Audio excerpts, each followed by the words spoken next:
Welcome back to the War Game Table, everybody. I am your host, Ariskany Jim, with a SitRep podcast. And we have something special for our game today. We're going to be taking a look at the Falklands in 1982 using Wessex Games AirWar C21. AirWar C21. Boy, I fluffed that, didn't I? Today I am joined by my friend Gary. Mr. Gary, how are you doing today, sir? Not too bad, thank you. Yourself? All right. So, we've covered the Falklands War on SitRep podcast in the past. We've even used AirWar C21. In fact, so far back in our channels past that this was before our Twitch games were being sort of saved and rebroadcast on YouTube. So people have asked us, like our subscribers and our supporters have asked us, hey, are you guys ever going to do anything on the Falklands? I'm like, what are you talking about, son? We've done the Falklands tons of times. Just check our YouTube history and then scroll in our YouTube history, and lo and behold, it's not there. So we're going to go ahead and fix that by actually having some Falklands 1982, again, using AirWar C21 by Wessex Games to recreate some of the battles that took place during the Falklands. Because Falklands is one of those wars that is modern without being too modern. It doesn't really get on anybody's nerves. It's also, what's the word I'm looking for here? It's modern enough, and at the same time, it doesn't really, offend anybody, at least not too much. Obviously, people in Argentina are going to have some very different views on this war, but we try to handle it as impartially as we can. So we'll go through the background super fast. Everyone kind of knows the back, or at least a lot of our subscribers and supporters sort of know the background and setup for the Falklands War. There was a military regime running things in Argentina at the time. They had a lot of internal problems, a long-running civil war up in those mountains there in Argentina. And the general that was running Argentina at the time thought that a way to solve a lot of its problems and unify its people were to go ahead and invade the Falkland Islands, which of course we see down there. Now, even though it's right next to Argentina, it looks like it's part of Argentina. Obviously, it's not. This has been sort of fought over, disputed between originally, I think, the French, then the Spanish.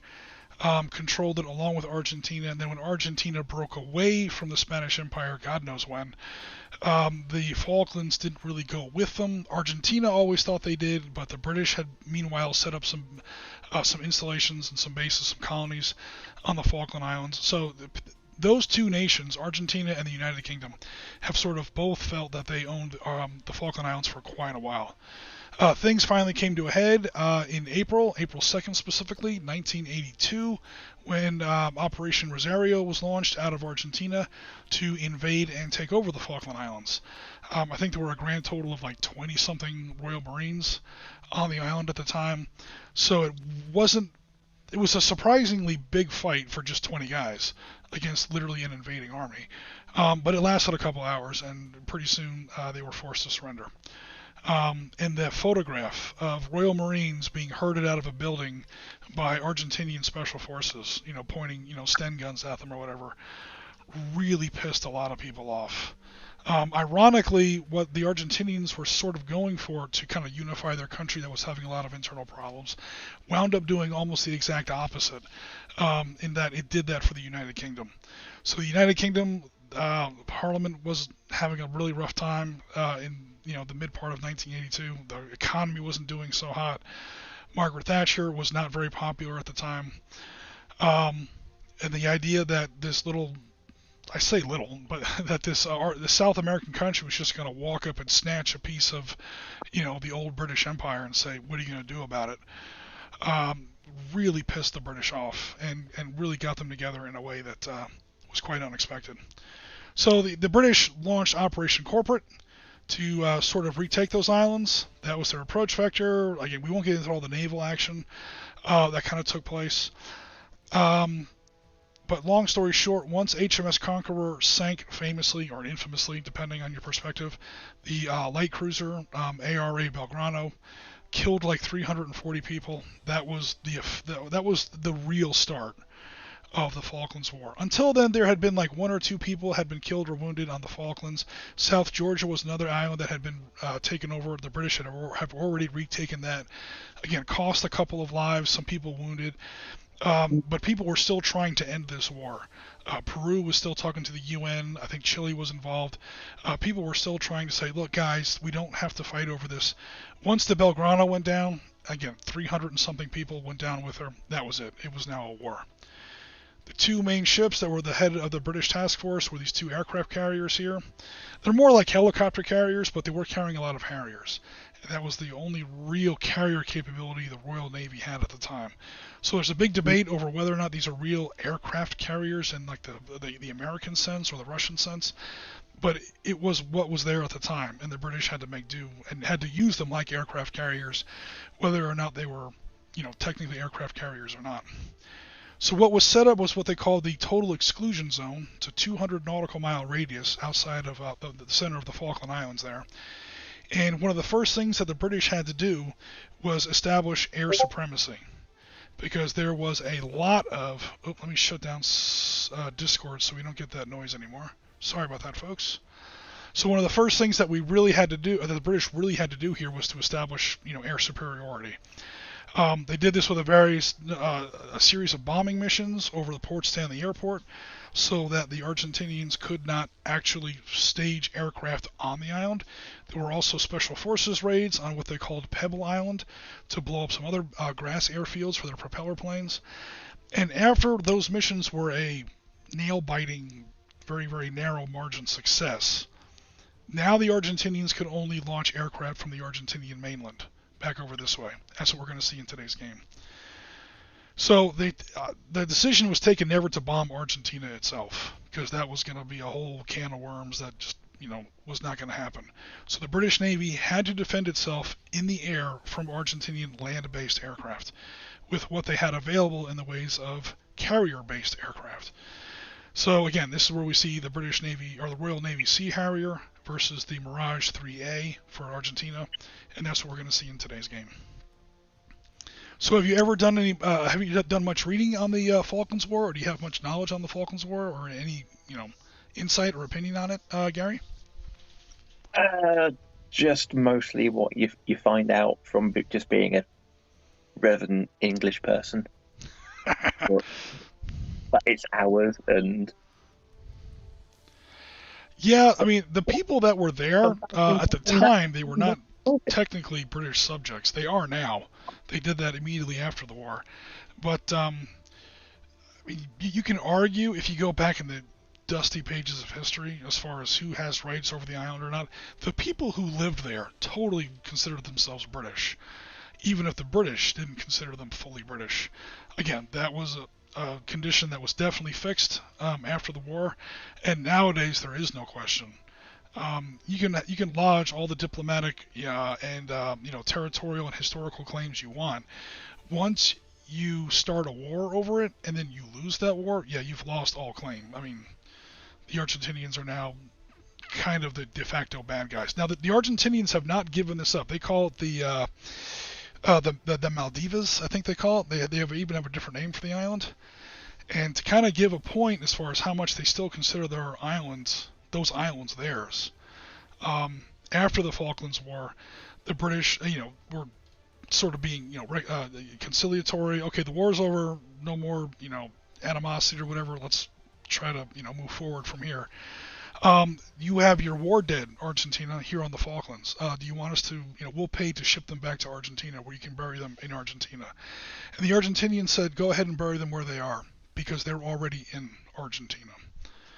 So, not saying that this is going to happen again, but, 10, 20, 30, 50 years in the future, who knows? Because Argentina still considers those islands theirs. I don't know if they have as much of a right to that claim now as they might have had in previous decades, but they definitely, they definitely don't see it that way. So these are the planes we're going to have against each other: the Sea Harrier and the Mirage IIIEA. These are the charts that come out of the first edition AirWar C21. Obviously, we won't be using all of these. These are all the kinds of aircraft that you see in the Falklands. We obviously are only going to be looking at 2 of these.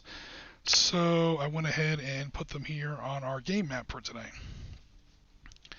Lovely. All right, so we have our map. This is actually a miniatures game that you play at either 1 to 300 or 1 to 600. Every inch the game doesn't really have a ground scale technically, but you can kind of approximate it as an inch is about half a mile, or so. And of course, each one of these grids would be an inch. On a table, this map would be 4 feet by 6 feet. It's 48 by 72 hexes. Or not hexes, I'm sorry, inches.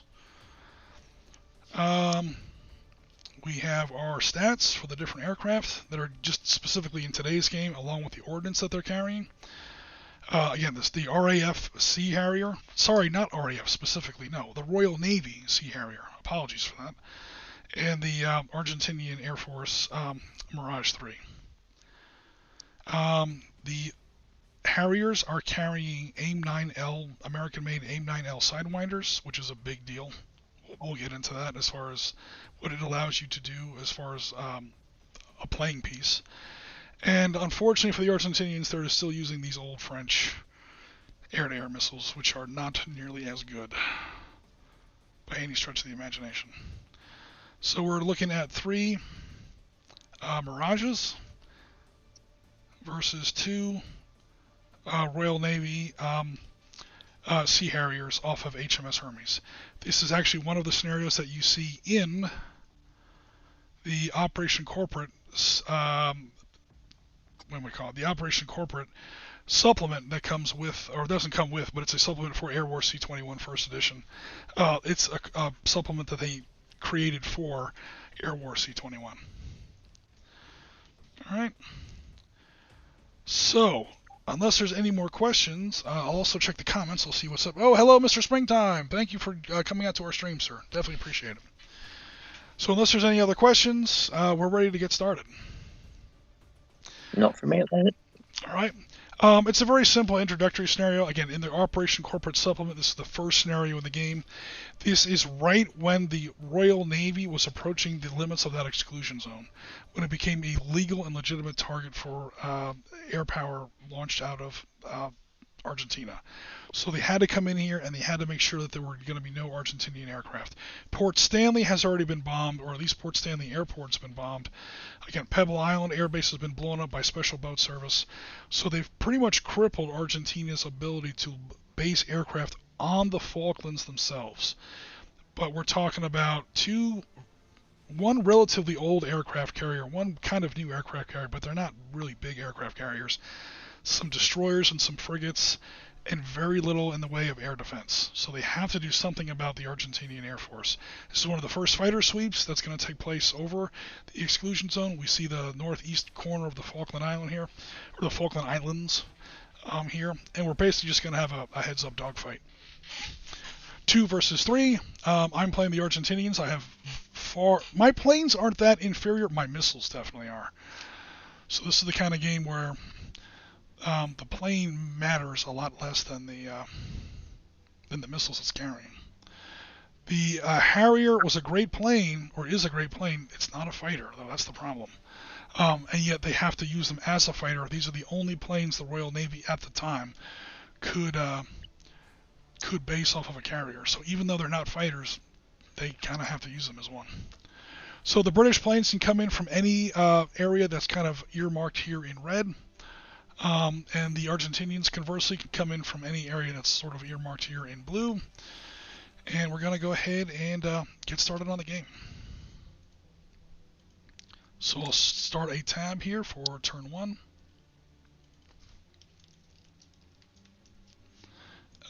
Especially if I can learn how to spell the word turn. Alright, cool. So the Argentinians were planning on buying the Harrier GR1. Okay, that's the RAF version.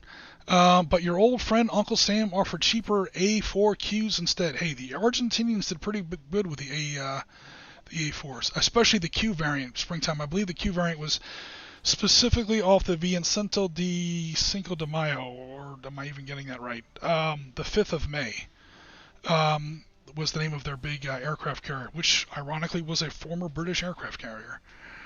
For use, oh, you say it right there, sorry, for use on the Argentinian Navy aircraft carrier. Yeah, the 5th of May. So I think that's the Cinco de Mayo. I'm probably not saying that right. My Spanish is terrible. Which we did briefly look at here. Cinco de Mayo. Okay, cool. Task Force 79.1. Now, there's no aircraft carrier in the vicinity now. Trust me, the entire Argentinian Navy put back to port as soon as HMS Conqueror sank ARA Belgrano.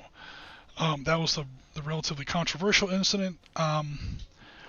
Whether or not you feel it's justified or not, I'll leave that up to the viewer. But militarily, it made perfect sense, and it had a tremendous effect. It pretty much chased the entire Argentinian Navy back to port and took the Argentinian Navy out of the war. It's the only real naval battle that you see in the Falklands War. So, as far as whether or not, notice Belgrano is not in the exclusion zone. It's not technically in the war zone. Again, there's a lot of on the one hand and on the other hand, kind of an argument that you can have about that. But eventually, Thatcher did give the order, and Belgrano became the first nuclear-powered submarine in history to fire her weapons in anger. And she blew the Belgrano almost in half. And it definitely had the intended effect, plus some. Okay, so let's see what we've got here. We're going to start off on turn 1. So the first thing we're going to do is we're going to declare our initial approach speeds. So this is the kind of game where you have certain speeds, and then, it's not like a game where, my vehicle has a movement rate of 6. I can move anywhere up to 6. You kind of have to pay attention to how fast you were going last time, because you can only change your speed by a certain amount. So there is no Mirage 4 in this particular game. I went ahead and took that out, so never mind about that. What we're just going to do here is I'm going to go ahead and get the ball rolling and say I am setting up my Mirages. Mirages are fast as hell in a straight line. They have a max speed of 20, just short of Mach 2. So I'm going to come in at, pretty fast. Let's call it 18. Okay, so that's my speed coming in. Your speed coming in, you can declare anything you want. Within your range. Your maximum speed is only 13. That's just under Mach 1. I think we'll go with 13. All right.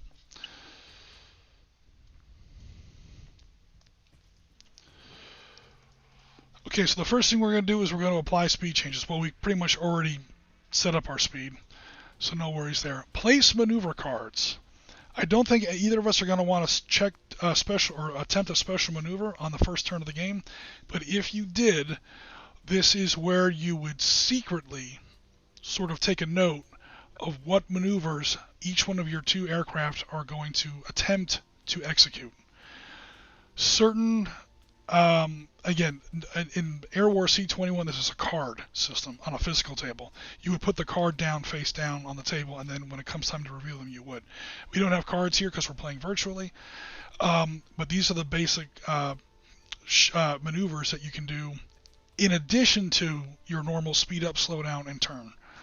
I'm just going to go ahead, even though I'm not really required to, I'm going to say that I'm not declaring any. If you're going to declare any, don't tell me. Just make a note of which one you're going to do, and then we'll reveal that when the time comes. That works. All right. So I'm going to go ahead and change the tab again.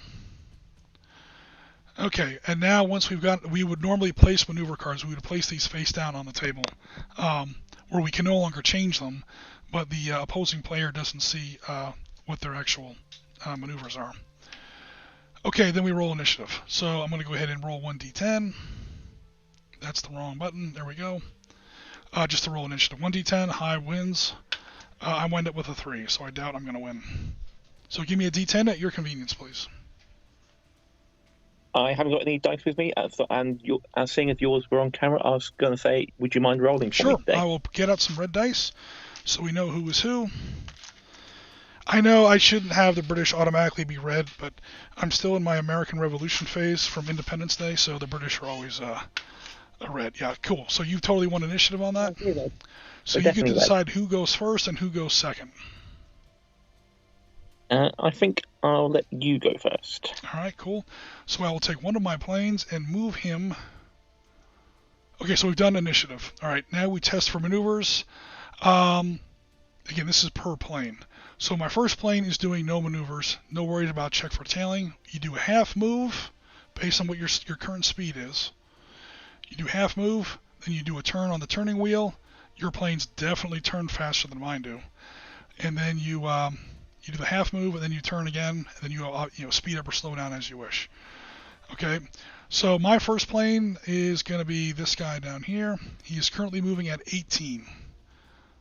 So he'll take 9 inches of movement. First of all, hello, Tuffy Ears. Thanks very much.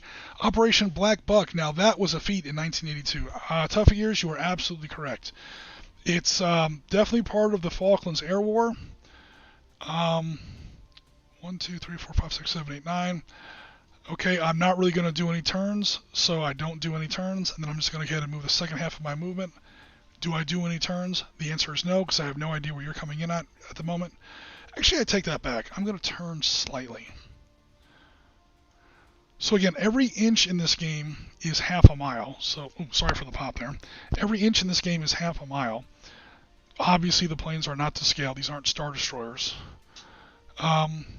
But the little blue dot in the center of the fuselage there marks the exact true position of the aircraft. It doesn't usually get to be that big a deal.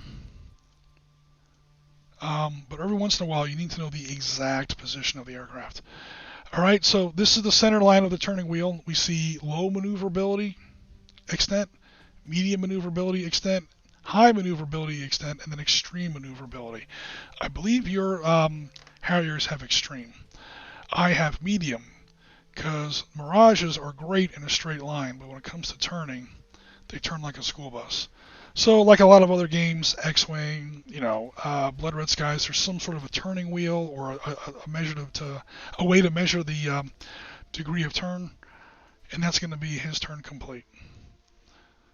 Okay, so you know where at least one Argentinian aircraft is when you have to move your first aircraft. Again, you can enter from anywhere in any red area. I think the first one will actually come in at the bottom of the red area. At the bottom of the red area. Okay, so way down here. Yep. I'm assuming mostly to the west? Yes. Okay. Alright, looks like this game's going to kick off quick. Which is great. Always good for a stream. Alright, your speed currently is 13, so half of that is 6.5. So there's basically 6.5. You move half your movement. Okay, do you want to do any turns at this point? Not quite yet. Okay. You then move the second half of your movement. Again, another 6.5. No, I'll do a medium turn to the port. All right. So we put the root of, or the center of the turning wheel right on the plane. We align it with its current facing. And a medium turn to port. That would probably be where it was at the 6.5 mark. Okay, so we are going to do a turn. Okay. Yeah. So, all right, cool. We do this then instead. Move the world. Yeah, so it's move half your movement and then turn. I'm sorry, move half your movement, turn, move the second half of your movement, turn again, if you want. All right, so we did a medium turn. Now your second half of your movement is going to be in a straight line from there. Yep. Trying to get where it's easier to pick up the plane. There we go. All right, so now you are there, and now you can do your second turn if you want. And yeah, I sort of want to do a. So what's it going to be? We're going to go to H. Cool. So pretty much straight at them. Yeah. Cool. Nice high deflection shot, but you've got it lined up pretty much perfectly. Okay, I'll now move my second plane.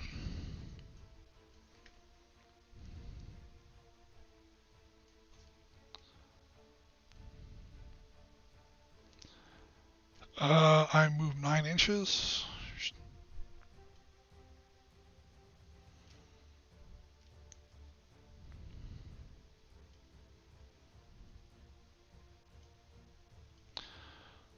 Unfortunately, I don't turn very well because these are old French. Yeah, the Mirage was a great plane when the Israelis pretty much blew up 3 air forces in one morning during the 6-Day War, but that was about 20 years ago, so not so much anymore. It's no longer the 1960s, unfortunately, for the. In fact, one of the other planes that the Argentinians had in their stable for this war was the Dagger, which is basically a Mirage 5, which they bought from Israel. So when Israel is selling you military technology, especially in the 60s, 70s, and 80s, when they were desperate for every piece of military technology that they had, this is way before the Kafir, way before the Merkava. Okay, I think I may have slightly screwed that up. I may have overshot the target there as a smidge. Okay, but we'll see what happens. Okay, we now move your second Harrier. Right, it's going to come on from pretty much the same location. Okay. But at a sort of more of a southwest angle. Actually, no, let's go south-southwest angle. About there, yeah. All right. So that's the first 6.5. Damn it, stop moving the world. There's a tsunami in the ocean. Okay. I'll set up the turn wheel, because I think I see what's coming. Alright, cool. And I think you can turn, let me make sure of this. It's written on the sheet. Yeah, extreme maneuverability for the Sea Harrier. They're slow, but they turn on a dime. Good God. One of the very few planes in this game that have an extreme maneuverability. I think we'll go with just to the medium mark. Okay. Hold on. I don't think I have this turn wheel set up right.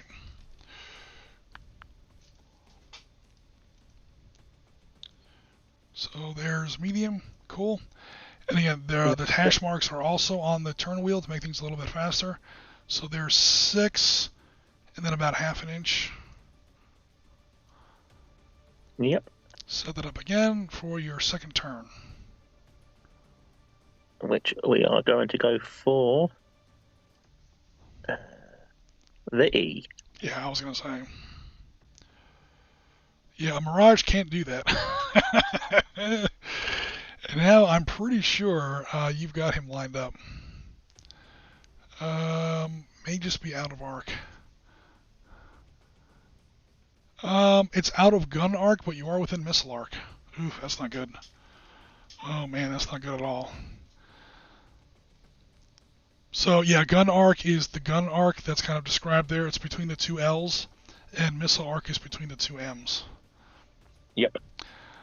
That's not good because you have infrared missiles and you're behind me. You don't even have to be behind me, and you are. I think I just lost a Mirage. Alright, I'll go ahead and move my last Mirage now.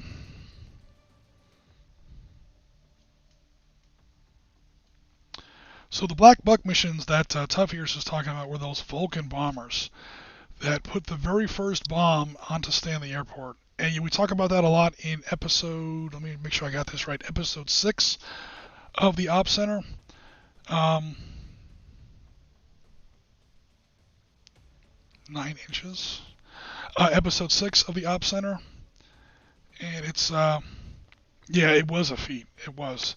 Those planes, I can't remember how many the Royal Air Force had originally, but it wasn't that many. Back in like the early 50s or late mid 50s, by the or maybe it was the 60s, but they were definitely old to the point where they were being decommissioned. Most of them already had been decommissioned.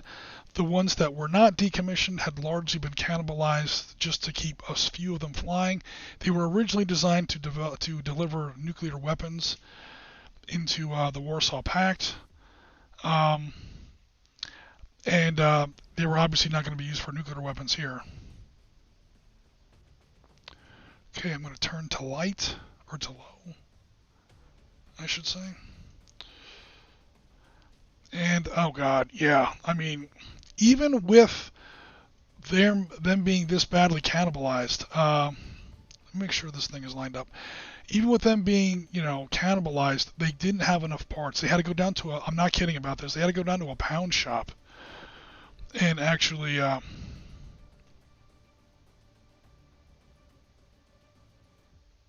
try and remember what the damn and then another light. Don't you go to 9 because you were at 18? I'm sorry, what was that? Oh, for the arc? No, for your movement. I thought your move was 9 at the moment. Oh, am I going too fast? Oh, you're right. Oh no. I think you went too slow. I went too slow on the second one. Hold on, let me back up. Did I go too slow on the first one? Oh, for God's sake. Yeah, I think I overshot the target. Alright, so... Yeah, so my speed is 18, which means I have to move 9. So there's 3 to 12. So the first one was done right. Then I did a light turn. Yeah, I think I overshot the target. I think you're right.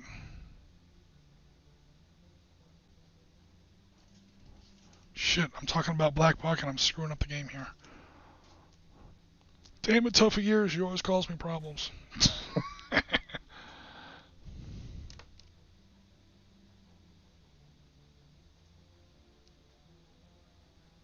So just short of medium.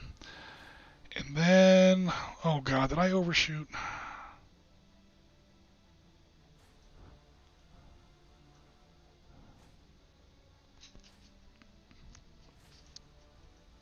I think I overshot. Have it where it's even, please. Where it's lined up. There we go. And then, yeah, I overshot. You're absolutely right. I have to move the full amount. Because we've already passed the part of the game where you check for maneuvers, check for tailing, half move turn, apply speed changes after that.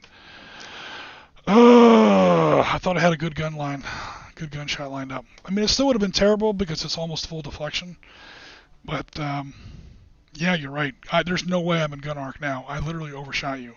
I'm practically already behind you, but pointing the wrong direction. Yeah, there's no way I'm even close to within arc. Crap.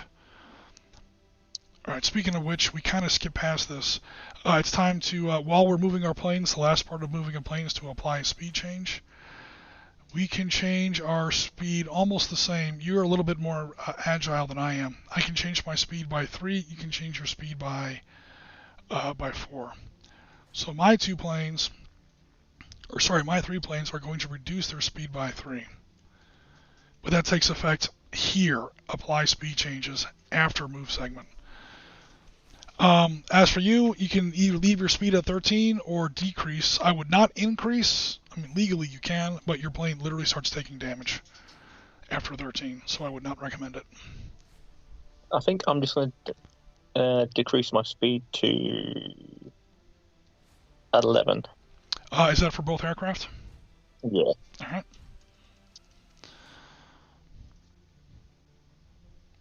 Resolve missiles from last phase. There were no missiles. Launch new missiles. Oh no. We might have a couple.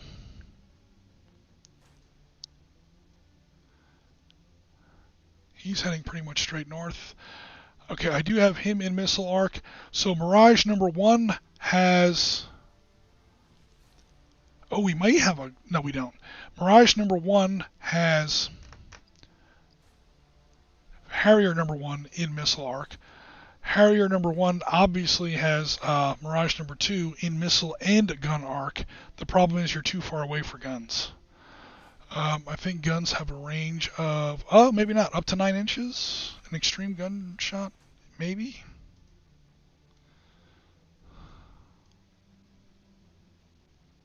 Yeah, you're too far away for guns. Again, that's like 4.5 miles. So even big automatic cannon don't usually shoot that far. Harrier number 2, I think, has Mirage number 1 in at least missile arc. Barely, but you do have it. Alright, so we got up to 3 missiles off the rails this turn. All right, so I'll go first just to sort of demonstrate the procedure. No missiles hit on the first turn. No missiles hit on the turn in which they're launched, I should say. So Mirage 3E, or Mirage 3 number 1, I should say, has, again, the first thing you check is to make sure you're in arc. So M to M is missile arc, L to L is the gun arc. So I don't quite have you in gun arc, unfortunately for me, because my guns are pretty good. But I do have you in missile arc. So I look at what missiles I'm carrying. I'm carrying 2 Magics and 1 Matra. Basically short range and medium range missiles. So the Magic is the short range air-to-air missile. It is infrared. I have to be in the back 180 to get a lock on it, and I lock on a 4+. I am in the back 180 of Harrier number 1. Am I within any kind of minimum range or anything? Please no, please no. Oh, wrong chart. Range 5 to 20. Good. I mean, I hope I'm not too close. Please tell me I'm more than 5 inches away. Watch me not be within 5 inches.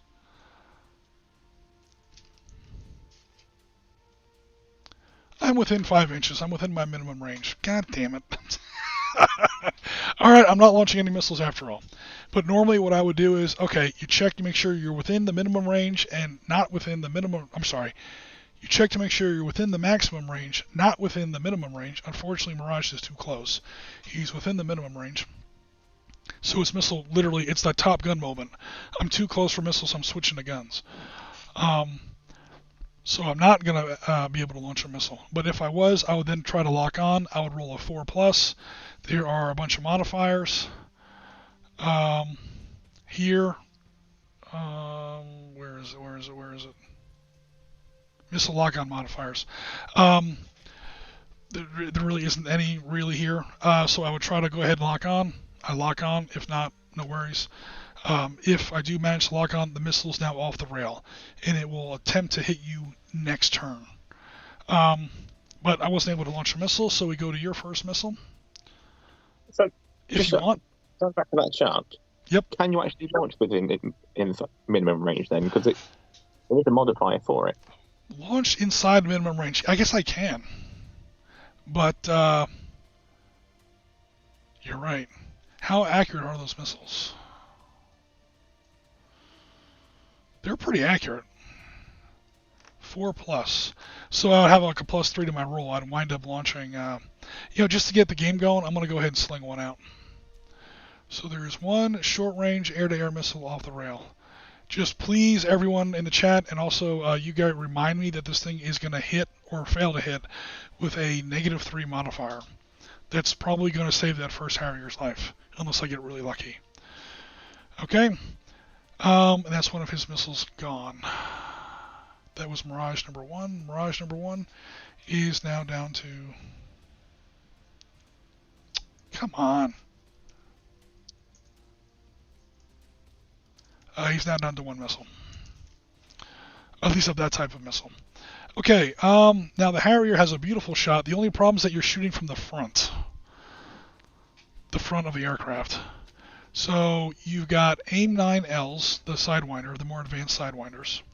Normally you cannot lock onto an enemy aircraft with an infrared missile from the front. You have to be behind him to see his engine exhaust. Unfortunately for the Argentinians, these are the new AIM-9L Sidewinders, right out of the NATO stock.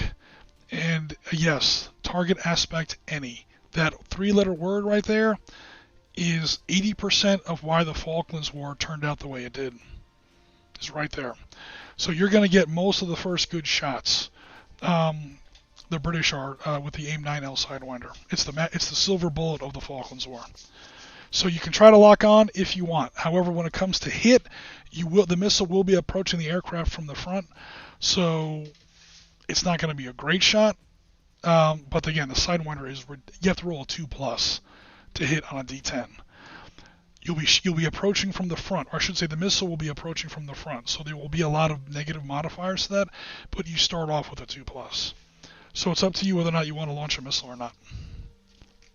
I certainly will be. I'm sorry, what was that? I certainly will be firing at this arm. Yeah, IR missile fired from front, -2. Would it be from front or from beam? Oh, there's actually a chart that actually shows that. I'm pretty sure it's the front, but I can check. I just have to find it.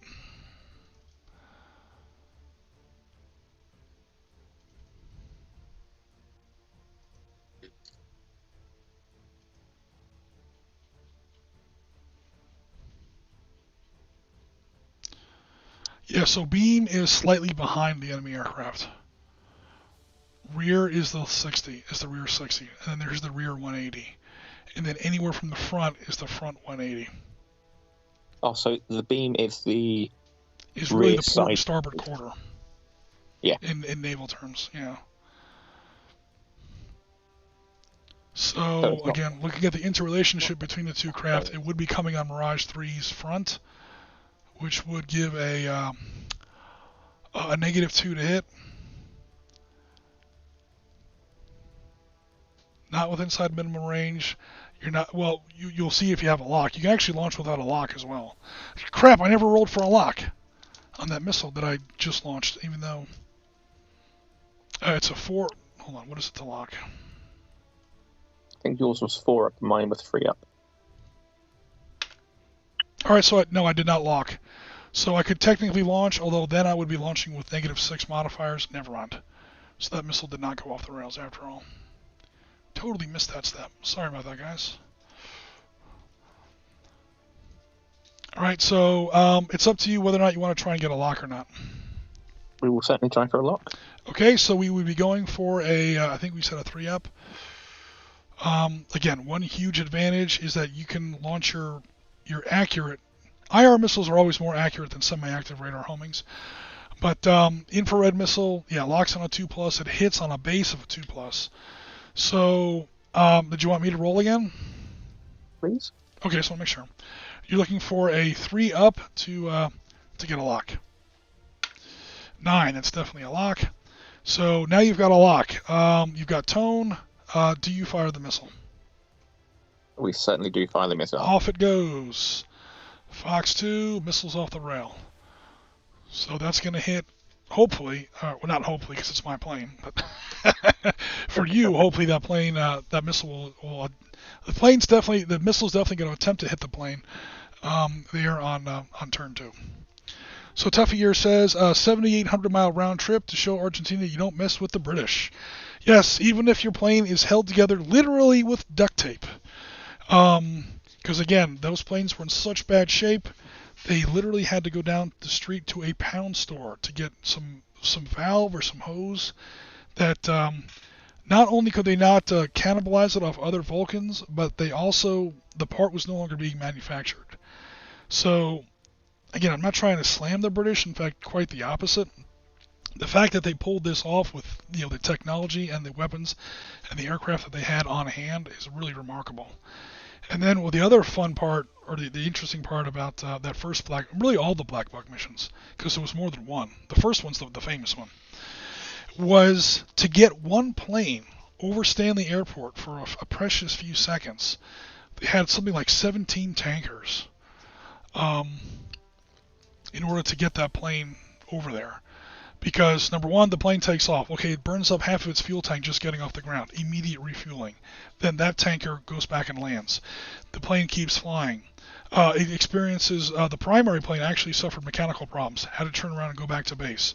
Meanwhile, a backup plane had already been launched. A second tanker had to refuel that backup plane.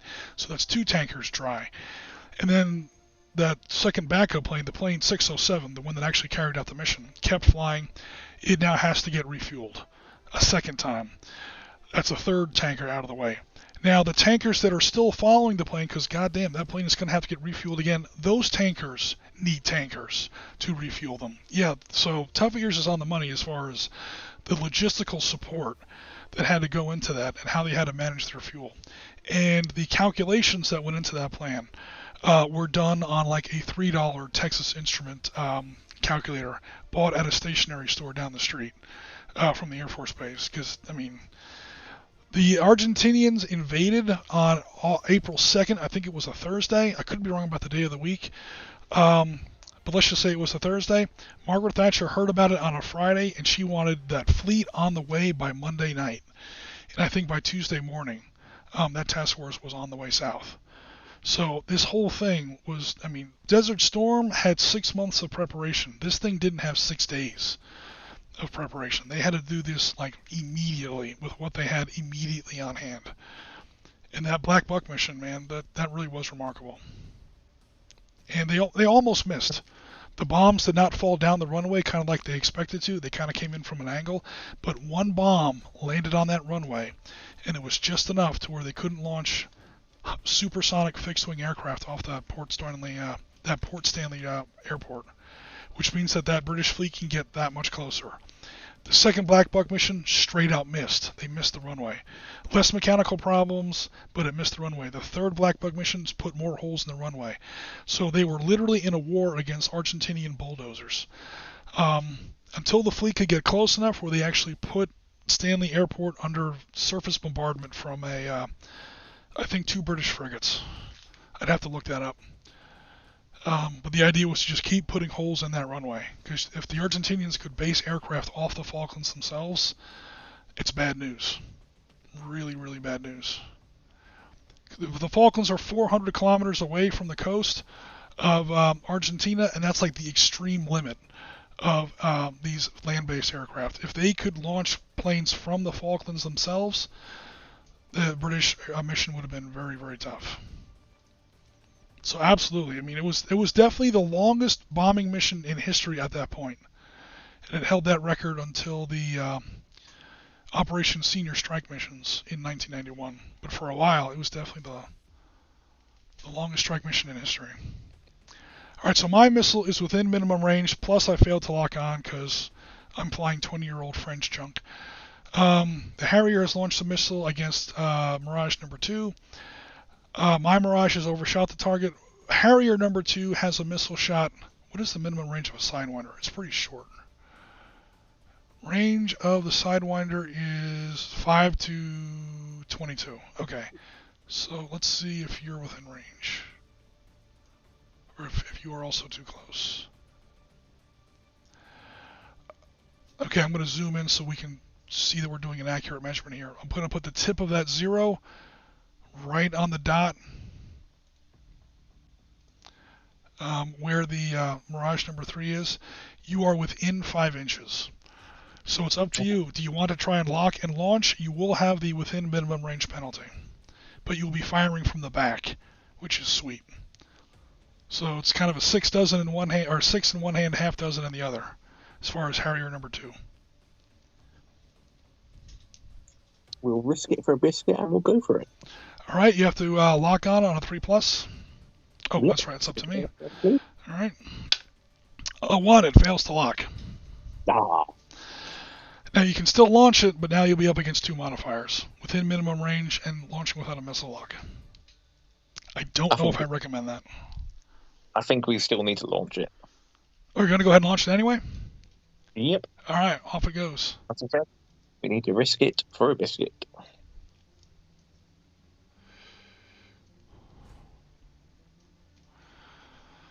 All right, and unfortunately for me, that is all the fire that we're doing, because my 2 Mirages, one is too close, and the other one overshot the target. Because I hate my life. It's definitely not within gun arc, was it? Oh, I'm definitely not in gun arc. No, neither one is getting gun arc.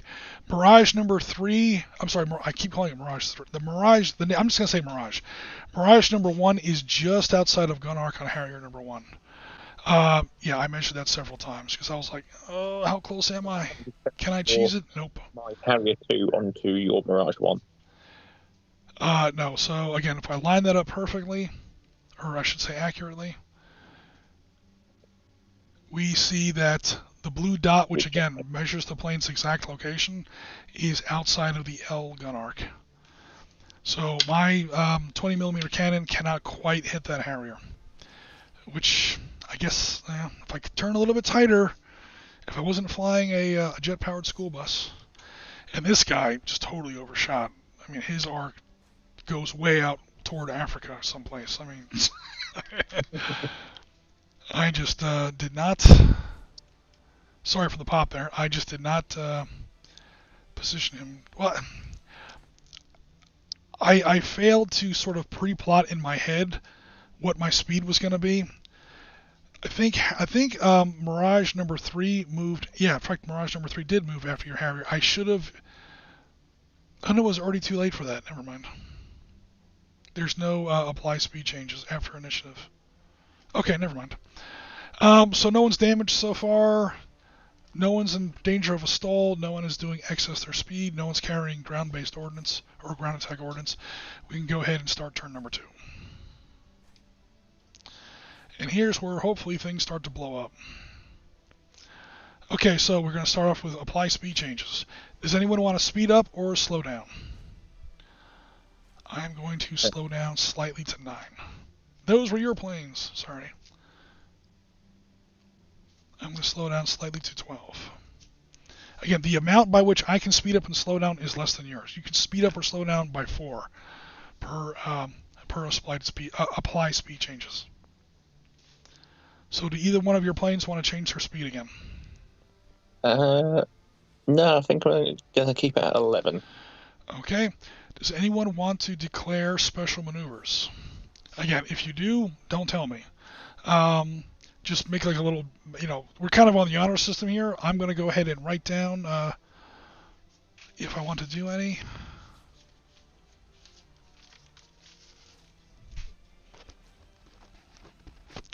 DR is difficulty roll. That's the number you have to beat on a D10. You have to hit or exceed it. Now, I went ahead and made everybody good pilots, so we get to take one number off that roll. But still, like an Immelman, you need to roll a 6 up on a D10. A barrel roll in turn, you have to roll a 5 up. But that DR, and then there's a number after that, that's the number you have to beat on a D10. Cool. I do have some aircraft that are about to be hit by missiles, so I may want to do a break turn.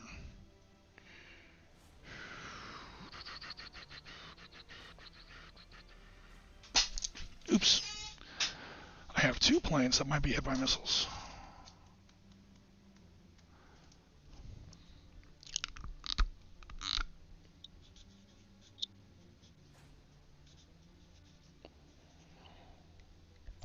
The problem with a break turn is that you cannot use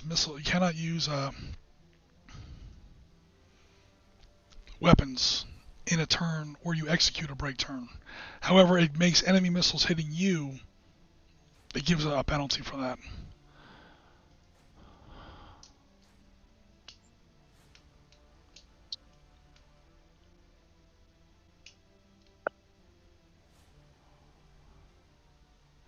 So I'm just reading these rules to see if any of these I want to do.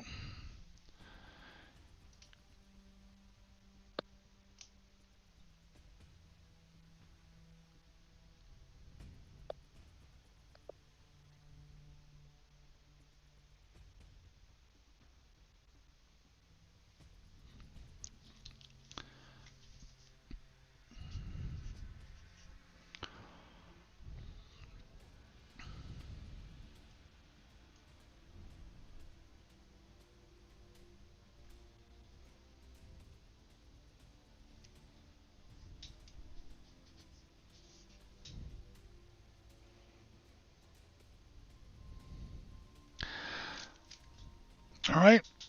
So, did you need to look at the maneuver? I'll just bring that up in a second. All right. So, any special maneuvers that you want to do, make a note of them. If not, I will go ahead and move forward with the turn sequence. I'm happy to move on. Sweet. Okay. Now we roll initiative. So, bringing up Mr. Dice Tray here. 2d10s. Tie. We'll do that again. Okay, the British have won initiative again, barely. Obviously, British dice, Argentinian dice. All right, so who's going first? I shall let one of the Mirages go first. You're gonna have. I'm sorry. You're gonna go ahead and move a plane first. I'm going to let one of the Mirages go first. Okay, cool. That's what I thought. All right, so I'm going to go ahead and declare which one I'm moving first. I think the one in the worst position is Mirage number 3. Mirage number 3 has declared an Immelman. So for anyone who has watched our AirWar C21 streams before, here's the part of the stream where everyone gets to laugh at me because I can't roll these maneuver dice for shit. But in all seriousness, an Immelman is great if I pull it off. All right. Before I declared an Immelman, or when I was picking up maneuvers, I checked my speed, because an Immelman, win, lose, or draw, is going to reduce your speed a lot. In fact, let me check again. Immelman reduces by 6. What's my minimum stall speed?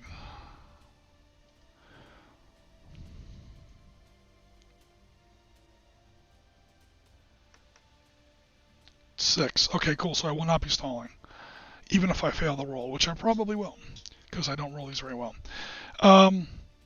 All right, cool. So you have to be a high-powered aircraft. A high-powered aircraft, which the Mirage is, rolls a 6+. Again, we make that a 5+ because we are we're all good pilots. British Navy pilots were very well trained. Argentinian pilots actually had some combat experience.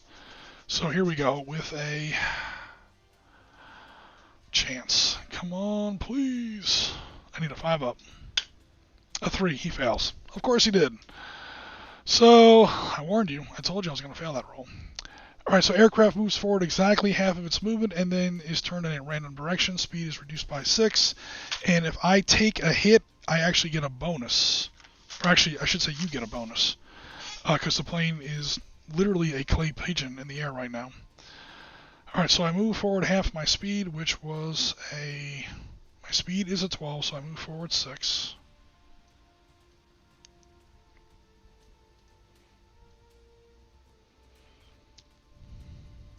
And here's where one of my planes is literally going to fall off the edge of the map, depending on how this dice roll goes. 12 o'clock. Okay, cool. I won't fall off the world. Alright, so that's where he winds up. He has failed, and failed to the point where he attracts a +2 bonus. His new speed is now 6.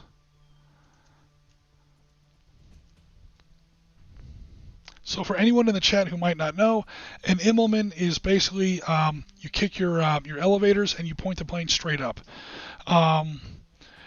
You kind of are supposed to put extra fuel in your afterburner for additional speed because you're obviously going to be losing speed to gravity and drag. But at this point, I wanted to slow it down anyway because my Mirages are going a little too fast. So anyway, he's supposed to go straight up, and as you're going straight up, you can, of course, corkscrew however you want. When you get to the desired altitude, you pull back on your stick again. You flip the plane back over on its back. Your pedals then, sort of rotate or corkscrew your plane back around to put the horizon beneath, put the Earth beneath you. And by that way, if you kind of picture that in your head, you can pretty much have the plane facing any direction you want. If it works, if you pull it off. This guy tried it and whiffed it, which means he winds up facing a random direction. He got disoriented in the middle of his climb somewhere. And right now he's struggling to regain full control of his aircraft. So that was my first move, such as it was. Pretty terrible. Over to you for your first aircraft move. We're going to go with Harrier 2 first. Harrier 2, here he is. Current speed is 11. Did he declare any special maneuvers? He declared a barrel roll and turn. Okay, barrel roll and turn. Cool, he's a high-powered, I believe Harriers are high-powered aircraft. Yes, power high, cool. High-powered aircraft, so your roll is a 4+. Oh, that's right, I have to roll, alright. No worries. You're trusting me to roll your dice. I mean, you've seen how badly I roll dice. 2, he failed. I warned you, man. Oh, no. Alright, so a failed barrel roll and turn is... Oh, barrel roll and turn. This one over here. Aircraft moves half distance at 60 degrees to flight path. Failure. Aircraft moves as described above. Moves 60 degrees.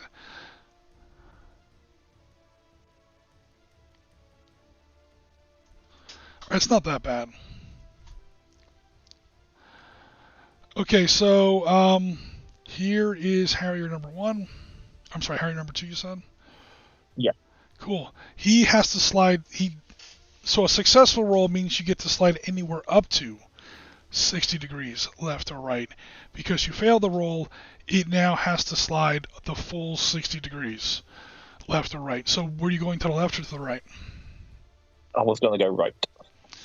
Okay, so off to starboard, the full 60 degrees is 15, 30, 45. Again, your speed is 11, so 5.5 inches.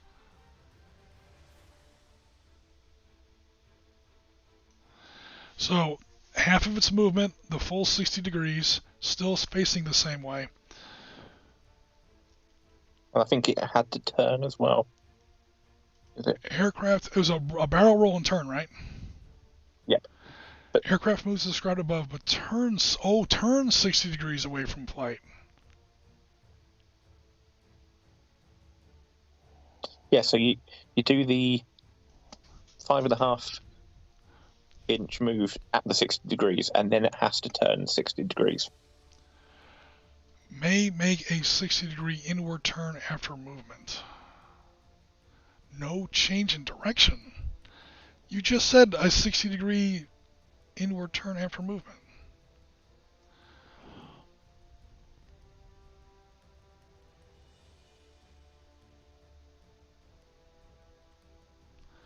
So aircraft moves as described above, but turns 60 degrees away from line of... Okay. So, okay, it does turn. So he meant to do a barrel roll. He wound up not doing the barrel roll correctly. He now turns the 60 degrees away from movement, even though he didn't mean to. Am I reading that right? Yes. Okay, And to be honest... Yeah, because that's not how it's supposed to go. Now that's a fail, but it's not a fail that attracts a fire bonus. And your speed reduced by a little bit more than planned, I think. Speed reduced by 6. So your current speed was 11, it's now 5. But I think that's still above your stall speed, because you're a Harrier. Stall speed is, your minimum speed is 4. So if I was moving at 5, I would literally be flying out of the sky right now. But again, you're a VTOL aircraft, so your stall speed is a lot lower. So not too bad. All right, back over to me. I'm sorry, go ahead. Face. That's exactly where I wanted to land in face as well. Yeah, because you said to the right. So the way a barrel roll normally works is you kind of sidestep. You kind of do a barrel roll and you come up anywhere within 60 degrees of, you kind of slide one way or the other, half of your movement, and then you can turn inward if you want. Here, you don't get to do that inward turn. You're not facing the same direction. You wind up pointing the way in which you slid when you didn't really mean to. And you wind up losing more speed than you originally planned. It's not a bad fail. Some fails are worse than others. I should say some maneuvers are riskier than others, as far as the consequences of a maneuver failure. S-turn is one of the worst, man. You can damn near crash doing an S-turn, or rip the wings off your plane. Alright, so I'll try to move aircraft number...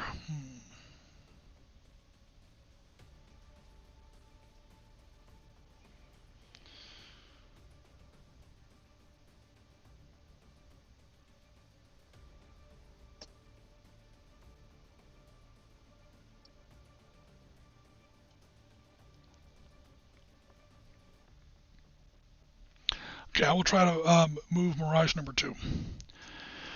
Mirage number 2 also declared an Immelman. Because if it doesn't work the first time, fail again. Alright, HP, high-powered aircraft, rolls a 6+. We're good pilots, so that becomes a 5+. Come on, Mr. Dice. Do it this time. Okay, finally he succeeded. Alright, a correct Immelman. Sweet. I move forward exactly half my movement. Oh, wait. This is why I was screwing up with the bill last time. Aircraft moves up to half distance, and then can be turned to face any heading I want. Because I did it correctly this time.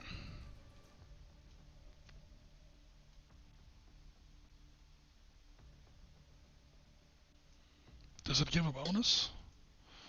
So, Did I if you forget that? can move 2, Yep. does that mean you can actually stay in the same spot you were? Yes. But, Because obviously, as you probably noticed by now, the game doesn't really have like altitude or like 3 dimensions.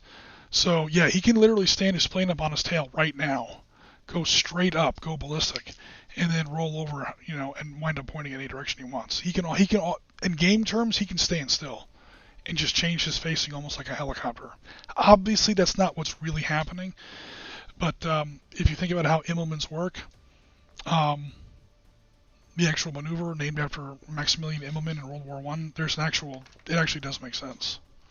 Now, if you fail, you have to move forward half your movement, and then you face a random D12 direction. But here, because I succeeded, I can move up to half distance forward and then can be turned to face any heading. It is a relatively difficult roll, and the consequences of failure are not great. But if you pull it off, it's pretty awesome. But one thing it doesn't do, I'm just now noticing, it does not give me speed reduced by 5. It does not give me a bonus against fire, and I'm going to take a missile this turn. Oh no, so this may not do me any good.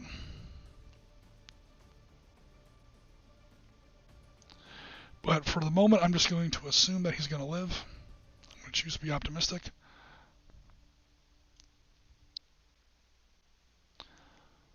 Anywhere up to half, I'm going to choose that. I'm going to face anywhere I want. I'm pointing directly at Harrier number 2, who just failed a maneuver. Unfortunately, there is a Sidewinder coming at me. Okay, so that was a success. Now, I did lose 5 points of speed. Okay, over to you for your second Harrier. It also was actually going for a barrel roll and turn as well. Okay, that is another barrel roll and turn.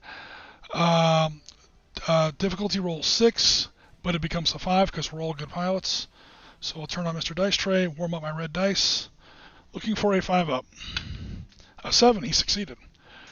Cool, so this one worked. Aircraft moves half distance at 60 degrees to flight path. Let me check that. Make sure I copy pasted these rules. So I'm pretty sure, but a single word can change the barrel roll and turn. Aircraft moves half distance at 60 degrees to flight path and may make a 60-degree inward turn after movement. That's actually a pretty good maneuver. So that was Harrier number 1. He now is going to... Where's my turn wheel? He moves forward half of his movement, which is 5.5. But as he's doing that, he can sidestep. He's basically flipping up on his back and doing a barrel roll. Either direction, up to 60 degrees, up to the 1, 2, 3, 4, up to the E. And then once he gets there, he can turn inwards up to 60 degrees. So he can slide to the left and turn right, or he can slide to the right and turn left. He's going to be sliding to the left. He slides to the left. 5.5. Oops. Oh, the full amount, 60 degrees. Please. Okay. So that's 5. Actually, that's 4.5. It doesn't have to be at the 60-degree mark. Does not have to be. Because you made the first guy, it had to be 60 because he botched the roll. It does not have to be the full 60 because you have a controlled, successful barrel roll. It can be anywhere up to 60. I think we'll put it on the M. We'll slide on the M. All right. And now once you get, again, with no change to movement, or I'm sorry, with facing. Now once we do that, he can, at his option, turn anywhere up to 60 degrees, but it has to be to the right. Which I want him pointing straight at the Mirage. Right. Cool.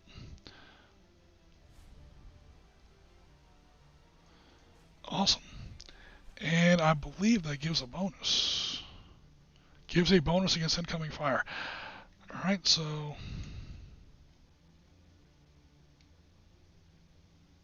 Oh, I thought I had a counter for that. It's okay, I'll make one. Game design on the fly.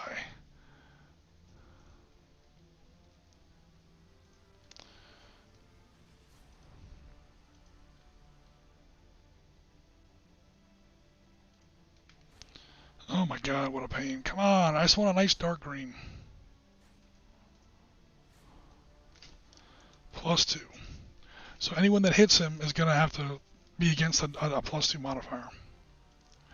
Because it's hard to hit a plane while it's doing a barrel roll. Okay, over to my last Mirage, who, guess what, was also doing an Immelman. Oh dear God, please let me succeed on this one. Oh, please. Because Mirage number 1 is going to have all kinds of trouble if I actually pull this off. Come on, man.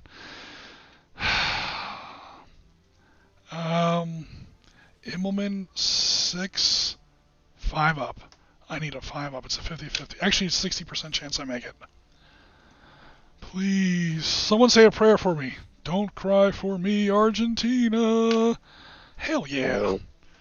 All right, Mr. Harrier, we're going to have ourselves a little dance. Of course, there's also a missile coming at me, so I could very easily be blown out of the sky before I get a chance to do this.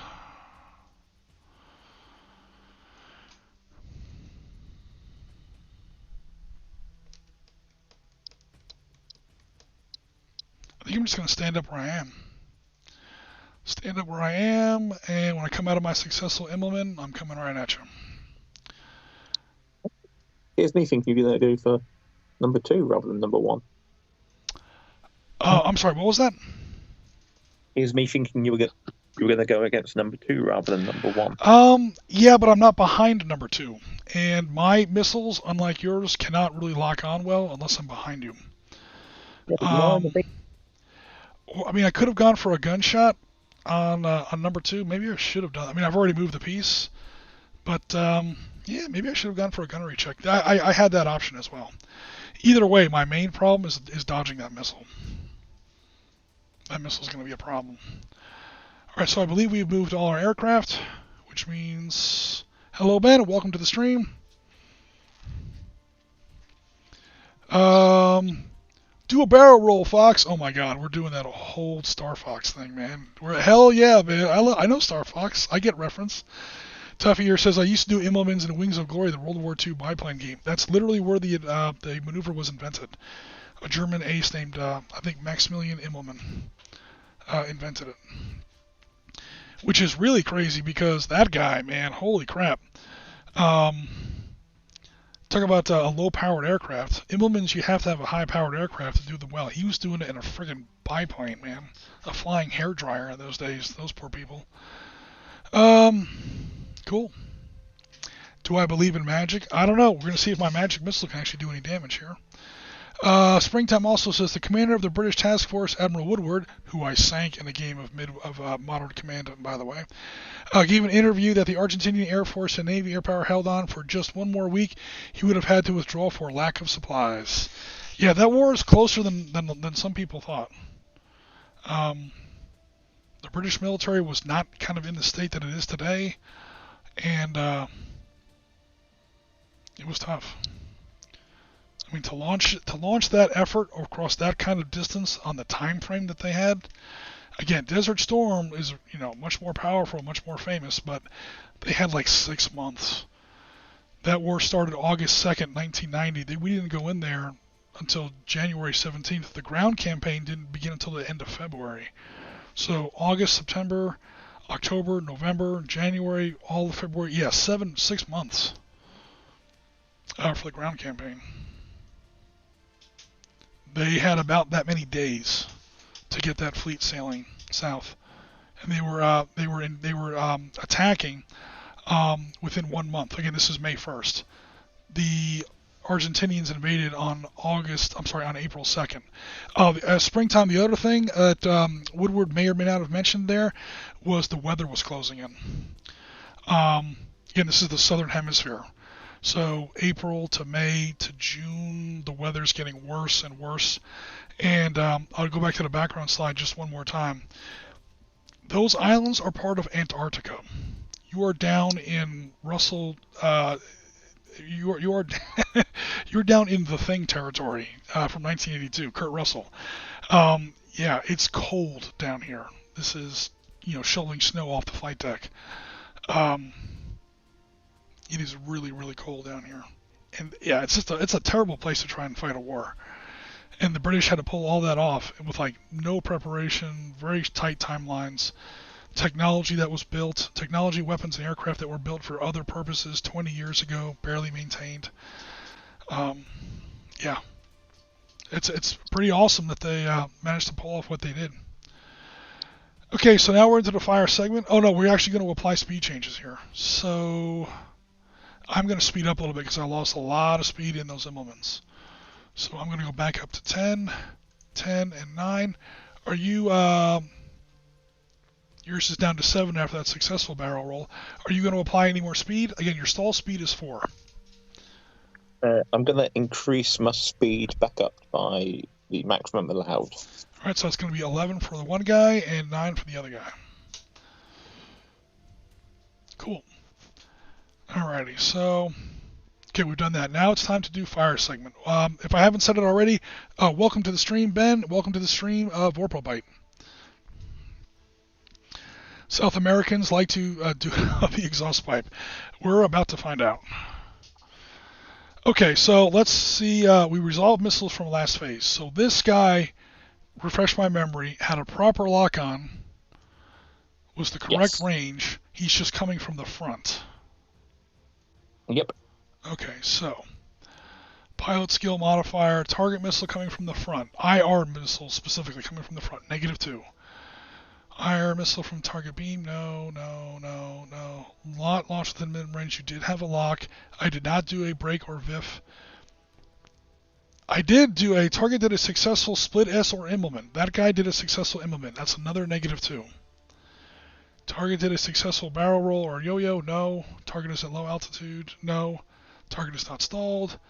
I have no flares, so I can't fire a infrared. I can't fire a flare versus infrared. Not towing a decoy system, so I got a total of -4. Flares, you have flares, I don't. Because, again, it's not the plane, it's what the plane is carrying. Oh, God. Alright, now the good news is the missile hits. Sidewinders are incredibly accurate. They hit on a 2+. So again, a total of -4, mostly due to my, due to my implement and due to the target aspect, becomes, +4 to that becomes a 6 up. So it's 50-50. On this guy right here. Alright, do you trust me? I certainly do. I'm showing it on the camera, guys. I'm going to try to shoot myself down. I'm actually hoping that this works, because I need something to blow up to make the stream fun. 6 up on a missile versus Mirage number 2. That's a 4. It did miss. Okay. Alright, so that missile sails off the edge of the map there. That was fired by FRS number 1, correct? Yeah. Alright, now this guy is also did a successful implement, not firing from the front, so only -2. However, he was fired from within minimum range, if memory serves. Was that correct? No, it was without a lock. Oh, without a lock. That is -3, so that guy's even worse. 2 for my implement and 3 for the lock, that is 5. +2 makes a 7 up. Alright, let's see what happens. Come on, man. I actually do want to have a hit here. Let's see if Tuffy Ears called it correctly. Yes, she did! Argentinians like it up the tailpipe, because that missile had all kinds of negatives against it. That 2 became a 7, but still, with a 9, that beat the 7. That is a hit on the missile. Just hit the tailpipe of the Mirage. A Sidewinder does 1d10 of damage. Alright, so here we go. Did 7 points of damage. That was a pretty solid hit. Mirage only has Oh god, where the hell is it? Damage point 6. Yeah, you blew him out of the sky. Alright, so the plane is destroyed. You did more damage points than the plane has. The plane is going to go ahead and try to punch out. Neither of these planes has the hazardous ejection rule, so the pilot is going to go ahead and punch out. It's a relatively easy roll. It's a 3-up on a D10, plus the margin by which the plane was destroyed. So if the missile kind of clips the wing and the plane starts to spin, the pilot's got plenty of time to punch out. However, this kind of hit the plane directly, blew it up with 1 extra point. Again, you rolled a 7 versus 6. So my chance to bail out now becomes a 4-up instead of a 3-up. Punch out, Goose! Do it! He does successfully punch out. But his plane is toast. And I do have some explosion markers. Yay! Boom! Good shooting, Tex. Or in the words of Rick Rossovich, launch that sucker, yeah! Alright, no more of that. Okay, that concludes missiles from last turn. We're now going to launch missiles from this turn. At least I hope so.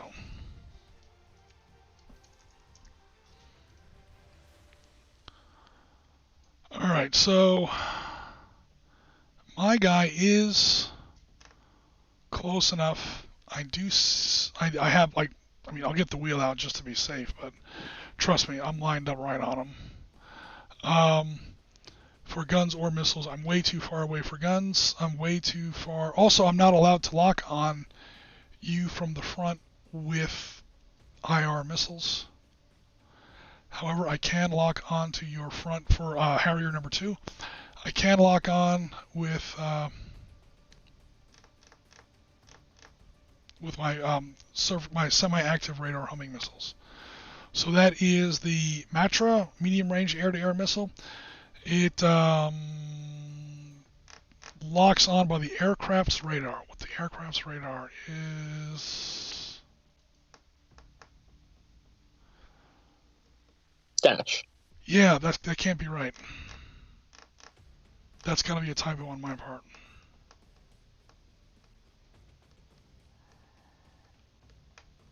That's got to be a mistake on my part.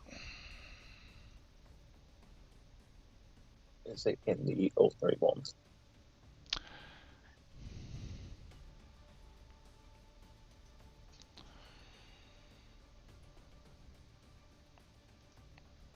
Let's see. All right, so it's going to be a 7+. That's got to be a typo on my part. The same as her sister plane, the Dagger Mirage 5. So basically, I have to roll a 7-up on a D10. Your radar is slightly better than mine. You'll need a 6-up. So the higher the number, the worse the radar. All right, so here comes a 7+ to try and lock on with the Matra from the front. Come on, French technology, don't let me down. You totally let me down. Also, I rolled the British dice, but that doesn't matter. All right, so my missile fails to lock on. Do I launch the missile anyway? I'm already going to be hitting from the front.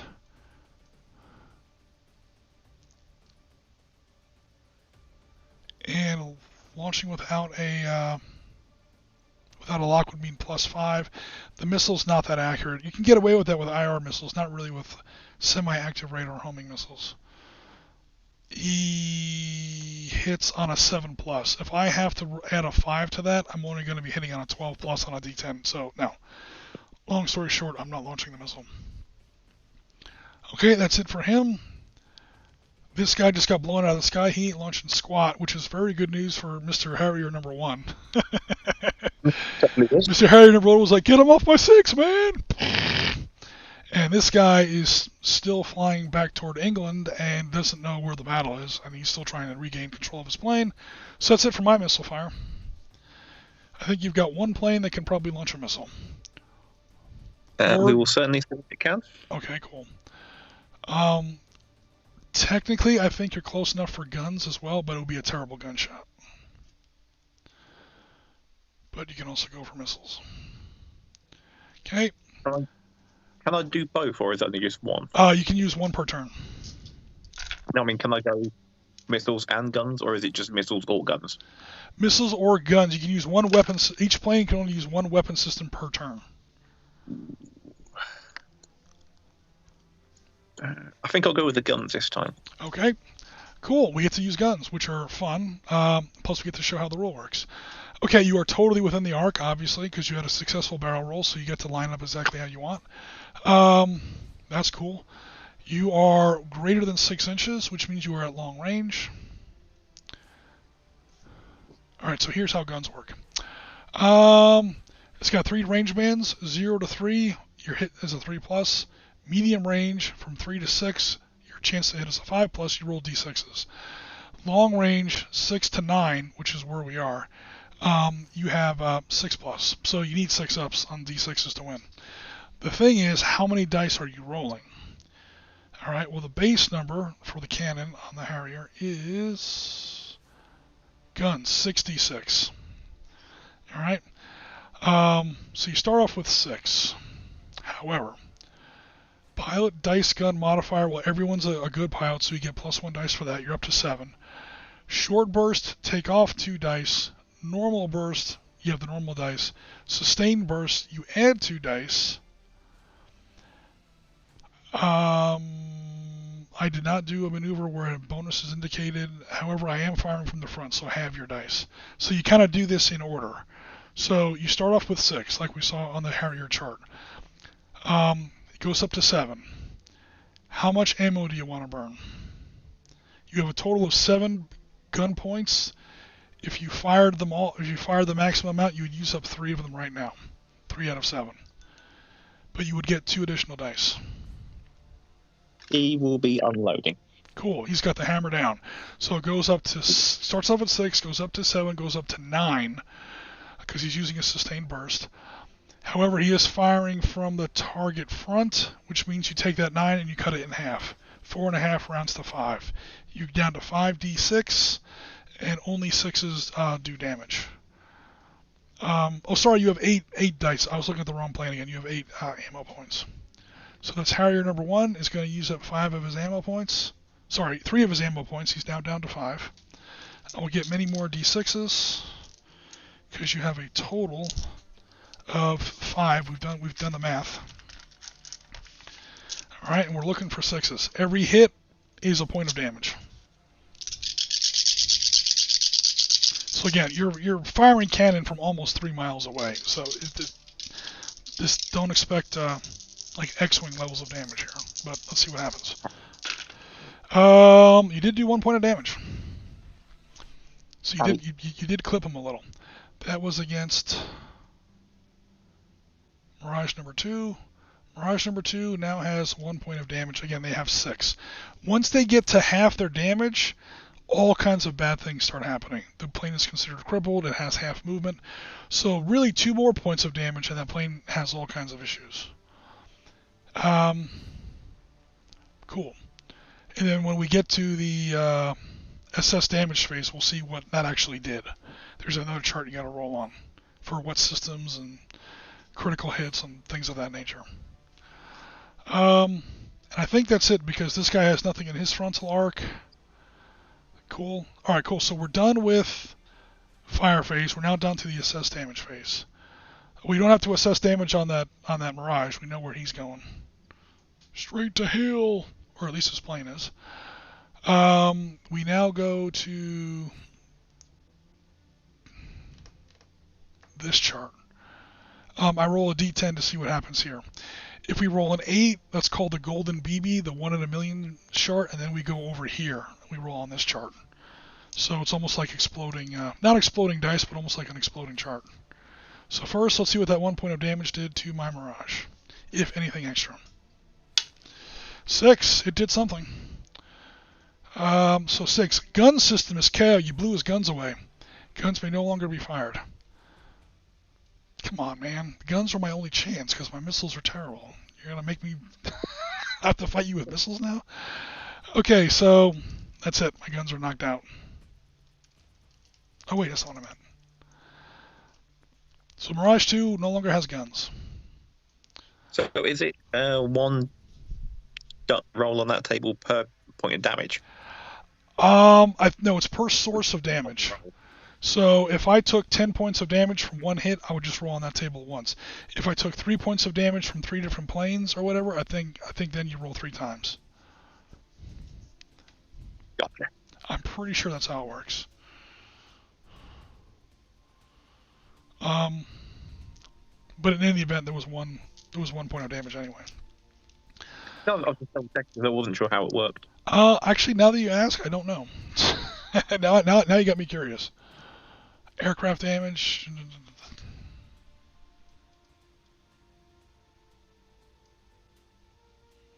Now you've got me curious. Each time an aircraft takes damage from a weapon or overspeed, roll a d10. Yeah, so it's every source of damage. Every time you take damage, whether it's 1 point or 10 points. Now, if you take several small hits from different directions, then yeah, you would roll multiple times. But it's each time the aircraft takes damage. That's kind of what I thought. Roll Nice. once for each gun attack and 1 for each missile that hits. Every time you take overspeed damage, which I don't think any of us have so far. We're doing a good job of keeping our speed under control. All right, speaking of which, no one has to roll for stall. No one's going too fast. No one's going too slow. Nobody has to recover from a stall. Cool, ready to start turn 3.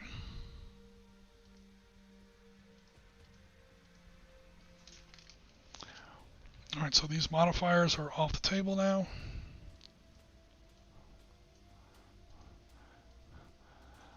The first thing we're going to do is apply speed changes.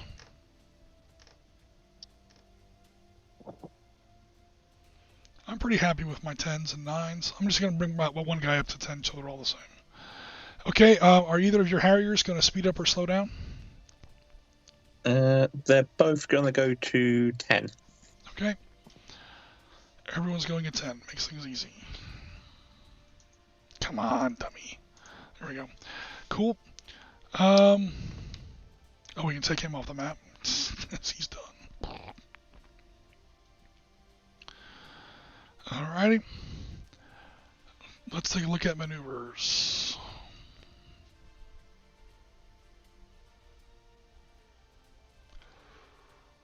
Ooh, wait a minute. Wait. Whoa.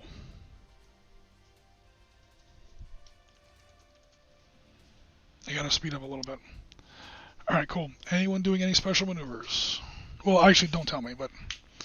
Hello, Rasmus! Welcome to the stream! How you doing? Fly into a storm of lead. Yeah, he clipped me. He knocked the gun out from under my wing. That wasn't very nice at all.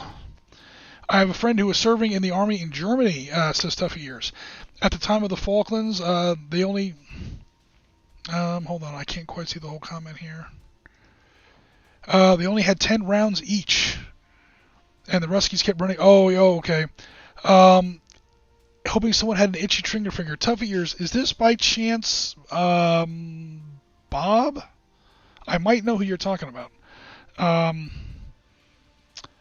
Bob on Tabletop sometimes talks about that. I'm totally forgetting his screen name at the moment. I shouldn't, but I'm totally spacing on his screen name. Bob Cocaine, am I saying that right? Yeah, he tells some serious... I think he was in the army in Berlin at the time, I think. No, it's not him. Okay. Bob has some similar stories, is what made me think of that. Cool. So,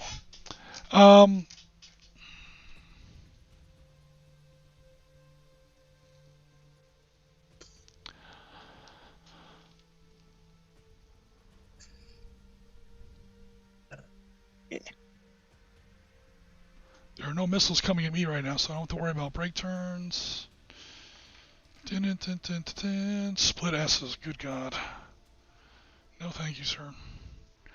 A VIF is a maneuver that only a VTOL, in other words, a Harrier plane can do. I'm not even allowed to try a VIF. Yeah, that's where I just sort of put the clappers on and just kill on speed, really, isn't it? Reduces speed up to 12. Yeah, that's hard brakes. Failure. Aircraft speed is reduced by 12 immediately. Well, your speed is only maximum 13, and if you fail that roll, it's going to crash down to 1. You immediately go into a stall. A failed VIF will result in a speed of 0 for, yeah. It's kind of a weird maneuver. Unload is pretty basic. It's just pretty much go into a power dive and hit the throttle. All right, so I know what my 2 planes are doing, if anything. Do you know what your 2 planes are doing, if anything? You don't have to choose a special maneuver, you know. Yeah, I've decided what I want. Let's roll initiative. We'll say we'll play till like turn 6, assuming that you haven't shot down all my planes by then, just so the stream doesn't wind up being too long. I know it's late where a lot of our viewers are. All right, so it might help if I show the stupid camera. Hey, the Argentinians win initiative for a change. Tide has turned. Ooh. Alright, I only have 2 planes left, so now I definitely have to make you go first. Because before, I sort of had a slight edge in initiative. Even if you won initiative, I always wound up moving the last plane. I've now lost a plane, so it's up to you to move the first plane. Right, in that case, we'll go with number 2 first. With number 2, you said? Yep. Sorry, sometimes I'm watching the stream. Alright, your current speed is a 10, and did you declare any special maneuvers for that plane? Not for that one. Okay, cool. I'll line them up. The nice thing about speeds of less than 12 is the turning wheel is marked for 6 inches, so you don't even need this ruler. Sorry guys, I'm losing my voice. Alright, so he moves forward 5 inches, and now he can turn anywhere he wants up to an E, because he is a Harrier and he's awesome. He is going to go to the E. Okay, left or right? Starboard. No, port. Alright. Cool. He then moves the rest of his movement, his next 5 inches.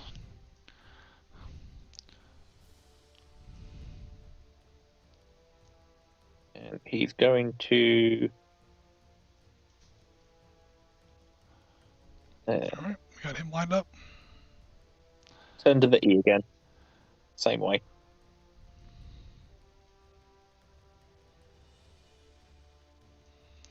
Alright, that's his movement. Is he changing his speed at all? No. Alright, he remains at 10. Okay, I will now move Mirage number 3. Mirage number 3 declared a Riskini's favorite, the Immelman. 5 up. Come on. Please do it. Hell no, he fails. Damn it. You know what was going to happen if I made that roll. Crap. Alright, his speed drops down to a 7. This is aircraft number 3. So he drops down to a 6. Crap. That could have been awesome. Don't cry for me, Argentina. I doubt anyone's going to ping my terrible singing for a copyright claim. If you do, go bleep yourself. Alright, he winds up going in a random direction. 2 o'clock. Yeah, he's flying off the map. There's only one thing I can do to keep him from flying off the map at this point. I hate my life. Actually, 2 o'clock is a little bit more like that. Alright, so that's it for him. And I believe that brings about does attract a bonus.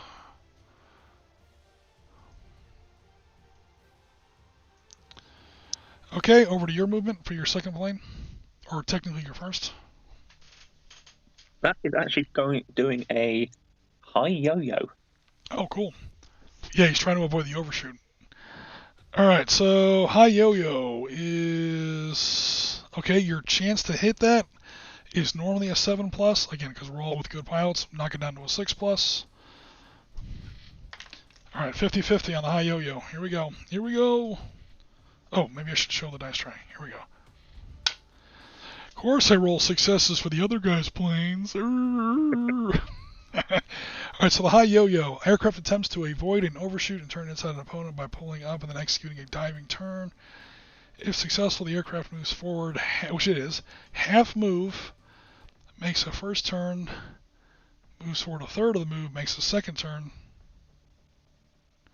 Oh, so it's like a regular move, except you don't have to move your whole second phase of movement before the first one. The first turn must be at least 60 degrees, and the sum of the two turns cannot exceed 120 degrees. Speed is reduced, but only by 2. Alright, so let's do that part first before I forget. Yes, it goes 5 forward. Alright, let me do this correctly here.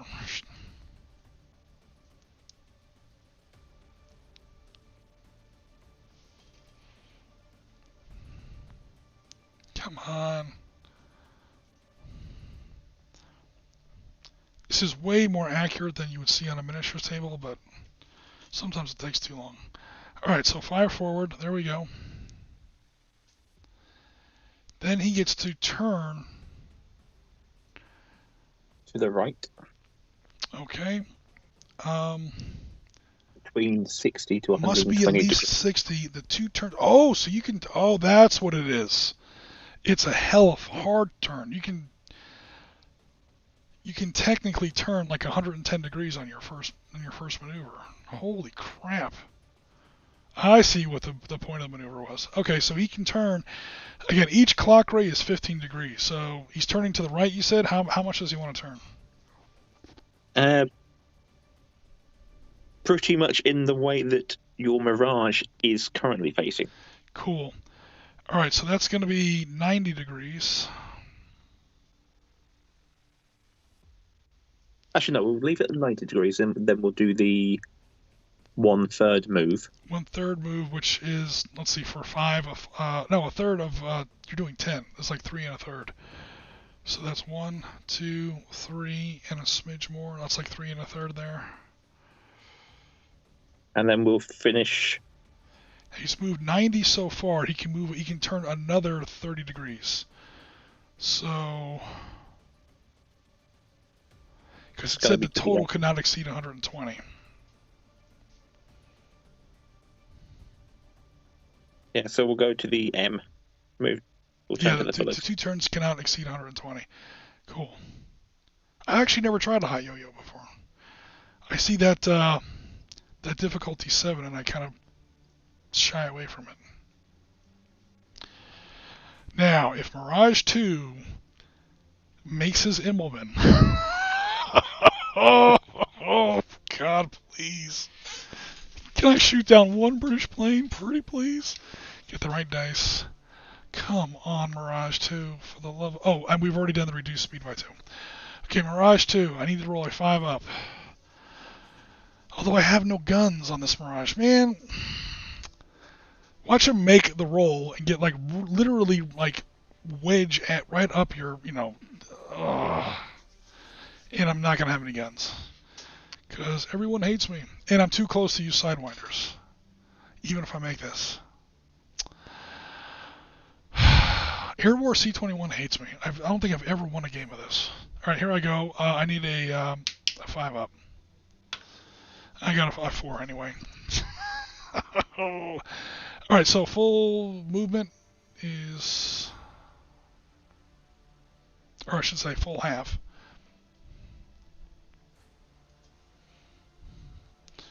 That is 6 inches. And then in a random direction, 7 o'clock. Oh, look at that. 7 o'clock. Okay, guys, we're going to have a nice short stream today. Harrier number 2 is going to be like, he's like calling Harrier when he's like, you're not going to believe what just happened. Oh, no. Yep, that totally just happened. All right. Let me change. Make sure I change my speed correctly. Which Harrier? Which Mirage got blew up? Mirage number 1 got blew up. All right.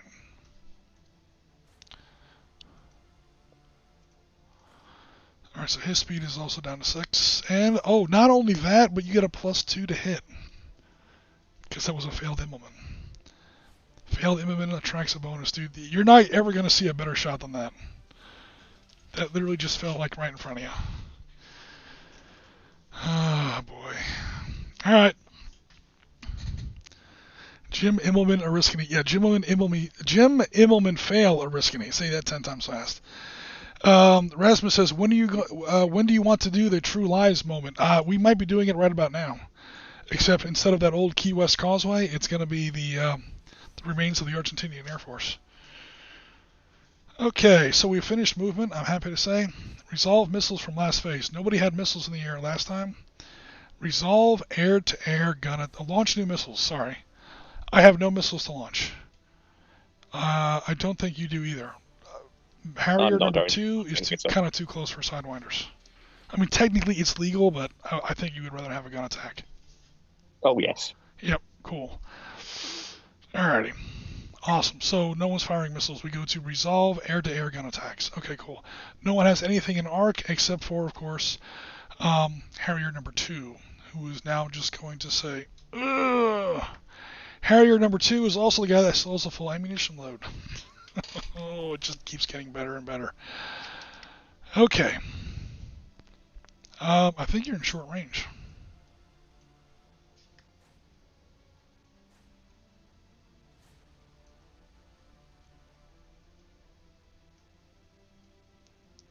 Oh, hell yeah. Alright, so the full, your chance to hit is a 3 instead of a 6. Oh man, he's so dead. Okay, you have 6 dice as your base gun score. It goes up to 7 because you're a good pilot. I'm assuming you're using a sustained burst. Sustained burst. Okay, you go up to 9 dice. Target is not stalled. Target did fail a maneuver where a fire bonus is indicated. 11 dice. Target is not being fired from the front. So no half dice. Target successfully performed a maneuver except for unload. Nope. Nope. You have 11 dice. And a 3 up hits. This Mirage is literally going to fall apart in the sky. Oh my god. Let me get 11 dice here. Hold on. I don't even know if I have that many. 1, 2, 3, 4, 5, 6, 7, 8, 9, 10. I need one more. And again, a 3 up hits. Guys, for all the British people on our stream, this is just for you, man. 1, 2, 3, 4, 5, boom, 6, 7, 8, 9, actually. Yeah, you blew him up and then blew him up half over again. So that's a total of 9 hits. He's only got 6 damage points. His punch-out check was a 3. Now it's a 6 up. Let's see what happens to the pilot. Pilot might not punch out of this, man. He barely punches out. He needs 6 plus 3 points of overdamage equals 6, and he rolled exactly a 6. So he did survive that, but barely. That's a second Mirage blown out of the sky. And I hate this game. No, it's just, that was like the worst possible result from a, whatchamacallit, from an Immelman you could have asked for. That actually happened to me once in, we had F4 Phantoms up against MiG-17s over North Vietnam, and it was me versus Dylan in Australia, and almost the exact same thing happened there too. One of my guys, I think it was a split S, failed a split S, and not only did I wind up right in front of the guy, but when you do that random direction roll, I use a D12 and just apply a simple clock ray method. It pretty much this happened. Point blank, right behind him, or with him I should say right behind me, and oh man. Alright, anyway. Okay, we've taken care of... Ooh. What did Harrier number 1 do? Sorry, what did Harrier number 2 do? Harrier number 2 did... Oh, he just did a normal turn. Okay, so does Harrier number 2 want to change his speed at all? No, he's staying at 10. We kind of missed that earlier. That was my fault. All right, cool. So we've done damage, no stall recovery, no one's going too fast, no one's going too slow.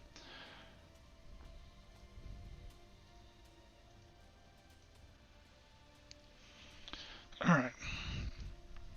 I've played this game against my girlfriend, this exact scenario, and I've had shot down Harriers before. But we played this scenario against Bill like 2 years ago, and yeah, I got tabled without even damaging a Harrier, and it looks like that's about to happen again. But, oh well. Alright, so turn 4.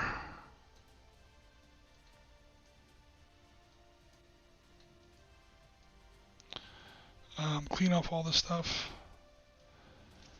Alright, apply speed changes. Mirage 3 is the only one I have left.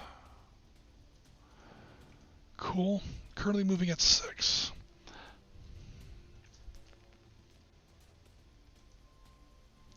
I can only increase to 9. And remember the way that movement works. You move half your turn and half of your movement, and then you apply your first turn. And then you move again, and then apply a second turn. What this means in game terms is, you know, I have to do a special maneuver here, because once I flee, or once I accidentally fall off the map, you know, in other words, if I don't take a special maneuver, I will literally fall off the map. That plane is considered to have disengaged, and the game's over. So if I want the game to keep going, I have to do a special maneuver.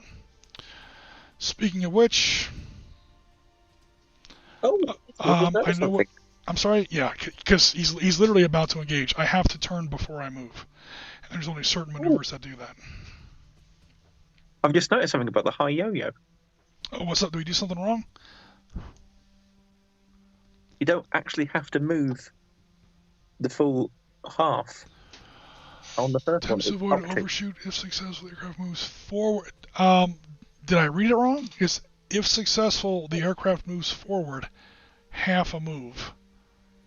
Because I'm looking at the quick reference sheet in the second edition PDF, and it says up to half on it. Okay, that might be my copy-paste error. Let me find the maneuvers. Because I was just sort of looking at that's a big difference. We totally need to fix that. Which one you could actually do to sort of save your Mirage? Well, there's several that I can do. There's an Immelman, a split S. Okay, here we go. Hi yo-yo. If successful, the aircraft moves forward half a move. Okay, you said you were looking at a quick reference sheet? Yeah, on page 45. This never happens. The rules never contradict themselves in the middle of a turn.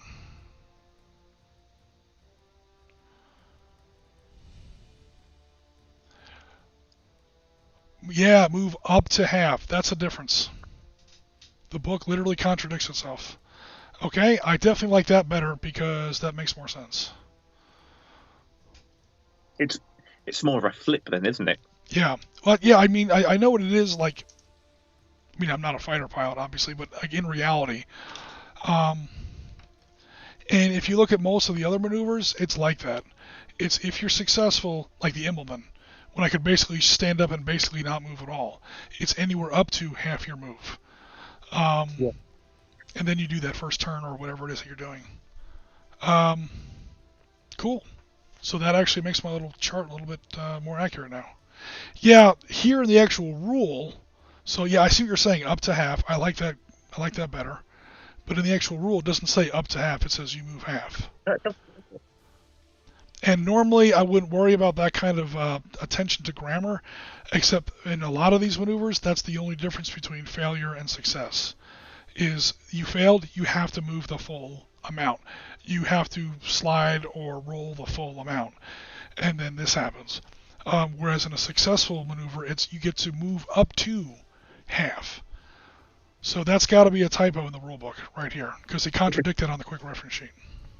Because then if you look at the failure for the high yo-yo, you have to move 1/3 forward. Yeah, aircraft moves forward 1/3 of a move, turns 120, then moves forward half a move. Yeah, as opposed to up to a half and up to 1/3. And you actually attract a bonus and you lose more speed. Yeah, okay, so I've made the correction here in our quick reference sheet. I like that maneuver.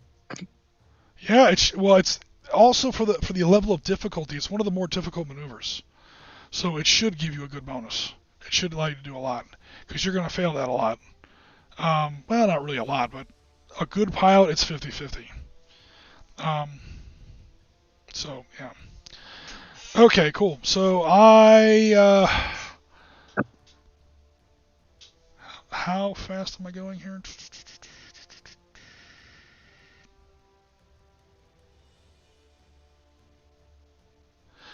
Okay, I know what maneuver I'm doing. I mean, you already know I have to do a maneuver. All right, have you chosen your maneuver? Or maneuvers? Yep. You have 2 aircraft? Cool. Let's roll initiative. All right, show Mr. Dice Tray. Wrong button. Here we go. Oh man, the British stomped on initiative this time. All right, so I guess I'm moving first. Then you get to move both your aircraft. Oh my god, I'm so dead. All right, here comes another failed. This time I'm doing a split S. Why am I doing a split S? I already declared it, but why did I pick that? It's harder to do than an Immelman. Oh well, I'm going to fail the roll anyway. Looking for a 6-up. Get it in the box, dummy. A 6, I made it, barely. Again, we're all good pilots, so we all get to take 1 off of this number. So a split S is basically an Immelman in reverse. You roll the plane on its back, you pull up the stick, you dive straight toward the earth. As you're diving down vertically, you can kind of maneuver however you want on your plane's axis. And that way, when you pull out of your dive, you can orient yourself in pretty much any direction. So aircraft moves up to half its distance forward, up to half its distance forward, and then can turn in any facing. Speed is increased by 2, or at most 5. So I'm going to increase my speed by 2.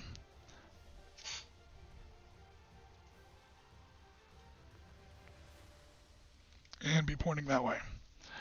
And I have to increase my speed by at least 2. I'll take the 2. Cool. That is my move. Right. In that case, we'll start with Harrier number 1. 2 seconds. Let me see this. No bonus for evading fire. Okay, no worries. Okay, I saw it. You said Harrier number 1? Yep. Okay. Current speed is 8. Is he declaring any maneuvers? Nope, no maneuvers for him.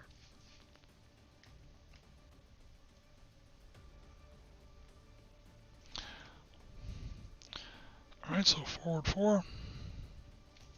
Excuse me. Okay, and then he gets the turn. It's going to turn to just before the M.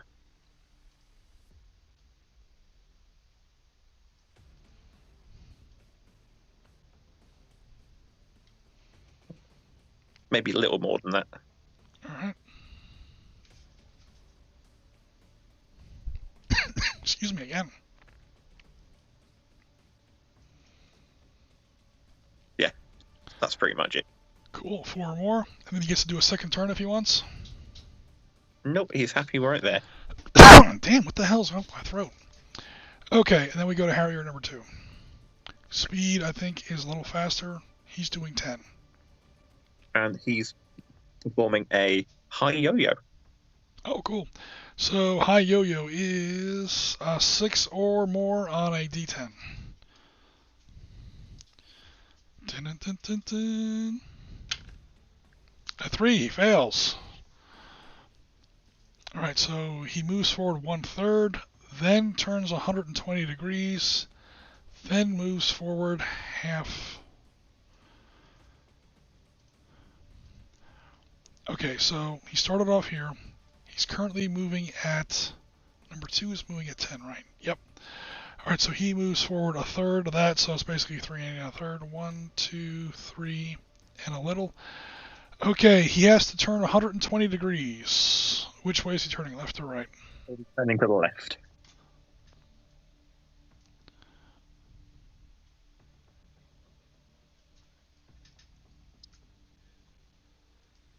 So, I think that's 90. Yep. And then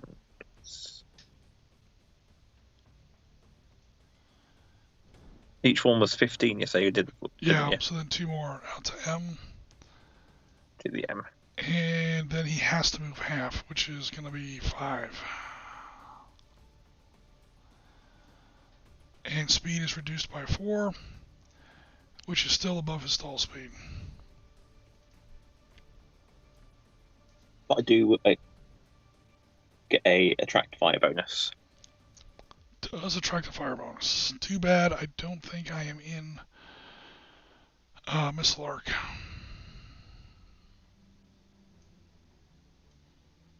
It doesn't matter because it doesn't help for lock-on. Actually, I do have Missile Arc.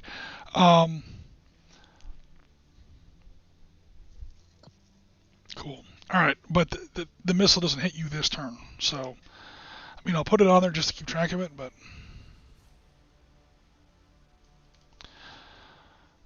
it's not gonna hurt you in game terms. Okay, so cool. That's it for movement. Oh no, we do apply speed changes. So do I want to apply any more speed changes?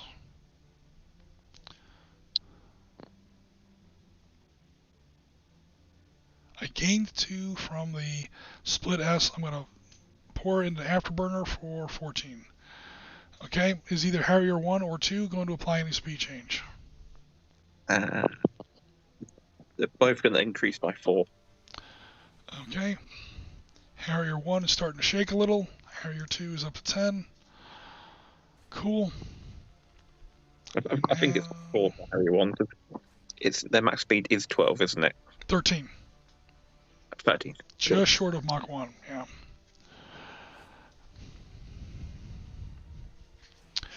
Alright, so, okay, I do have both planes within front missile arc. However, I can only, whatchamacallit, I can only engage one plane at a time.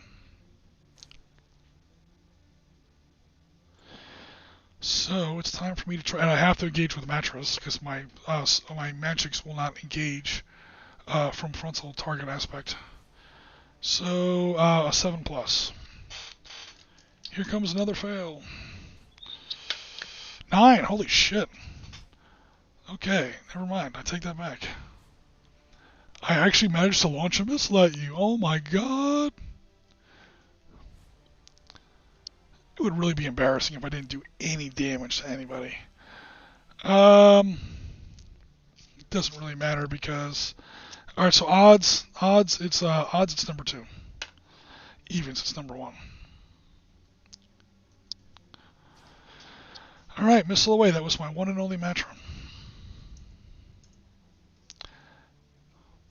I am probably too far away for guns in any event. 1, 2, 3. Yes, I was. I was more than 9 inches away. Okay, over to you. Any missiles coming at me? Or lock-ons? Nope. No one's going to lock a missile on me? Oh, no. He's being nice to me, folks. Need a new onboard computer that can track multiple targets. Yeah, I would love to have an F-14 right now. I would just launch all 6 of those Phoenix missiles, and that would be it. I think you can. AirWar C21 does allow you to launch more than one missile at the same target. It's called ripple fire or chain fire, but this is only one Mirage, and the Mirage only has one missile that is legal to engage from this angle anyway. I do carry 2 Magics, French-built IR missiles, but because they're like half a generation behind, they have to be behind the target. I have to actually be looking at engine glow, which I'm not here, obviously. We're all head-on. So my only missile, I have one of them, so there's no point in doing a chain missile attack. Or ripple fire, I can't remember the actual rule for it. But that's it for me. Are you not firing any missiles or guns? Or I should say any missiles? No, not at all. I'm pretty sure we're out of range for guns. Let me triple check that. That one, it's pretty close. Ooh, we are in range of guns. Barely. It's going to be a terrible shot, but you do have a chance to hit Mirage 3 with guns if you want. Does Harrier number 2 is too far away and out of arc, but Harrier number 1 does have an extreme range gunshot if he wants. Can I look at the modifiers again? Yep. So you'll be aiming at 6 ups. That's the biggest one. And you'll be taking 2 dice. You'll be taking half your dice because of the target aspect. Nah, it's not worth it. Alright, in that case, the turn is pretty much over then, because there's no missiles from last turn, no air-to-air gun attacks, no one's been damaged, no one's stalling, no one's doing excess speed. Damn it. Alright guys, last 2 turns, we're in the home stretch. I don't think the game's going to last 2 turns, but just in case. Alright, does anyone want to declare maneuver? No, sorry, change their speed.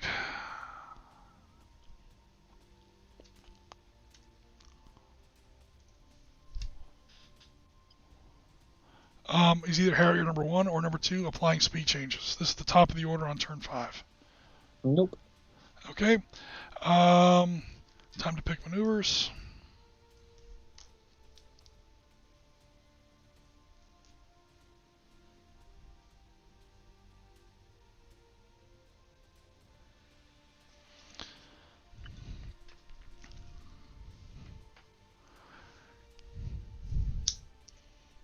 I'll actually have to check, Rasmus. There may be planes in the... one great thing about AirWar C21, especially if you get the data annex, it goes pretty much everywhere from 5 minutes ago to the 1950s. You can do MiG Alley, F-86 Sabres versus MiG-15s. And then I think someone came out with a World War I supplement as well. But I think somewhere in there might be like the newest super modern planes do have rules where they can fire missiles at more than one target in a turn. But I'd have to look that up to be sure.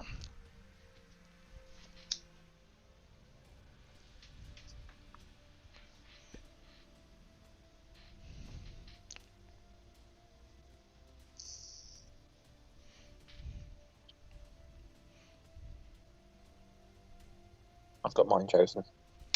Alrighty. So we then roll initiative. Now would be a good time to roll initiative, Mr. Argentinians. That's all I'm saying. And I do. 6-2. Awesome. At least one Harrier has to move first. One Harrier has to move first. We'll go with Harrier 2 first. Okay. Is Harrier... Oh, that was from last turn. Is Harrier 2 executing any maneuvers? He certainly is. He's going for a barrel roll and turn. Alright. Barrel roll and turn is... For you, it's a 5-up.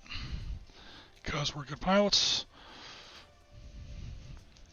So here comes a 5-up on a D10.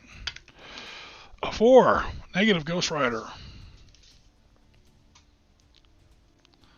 So we have to look up the failures here.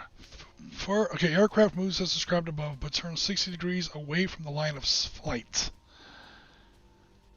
Aircraft moves half distance at 60 degrees. You know what? I'm going to look at the quick reference sheet. It does a better job, but...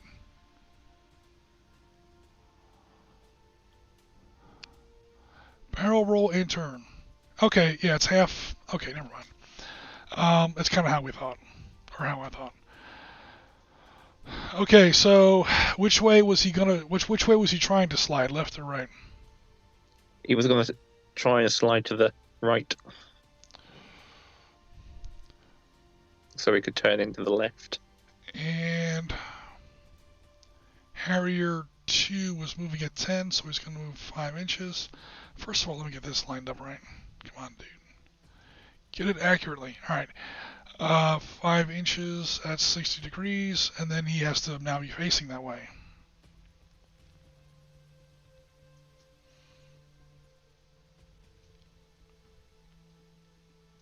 Speed reduced by 6. He's right at his stall. His engines are starting to sputter just a little. But for now, he's okay. Maneuvers. No bonus against incoming fire. Okay, so no worries there. Just a regular fail. All right, Mr. Mirage 3 was declaring the famous Risk Me Immelman because I'd not learned from my mistakes. So, let's see what happens. I might have a chance to actually shoot somebody down for a change. I barely made it. The difficulty for a high-powered aircraft is 6, becomes a 5 with good pilots. He did succeed with his Immelman. Sweet.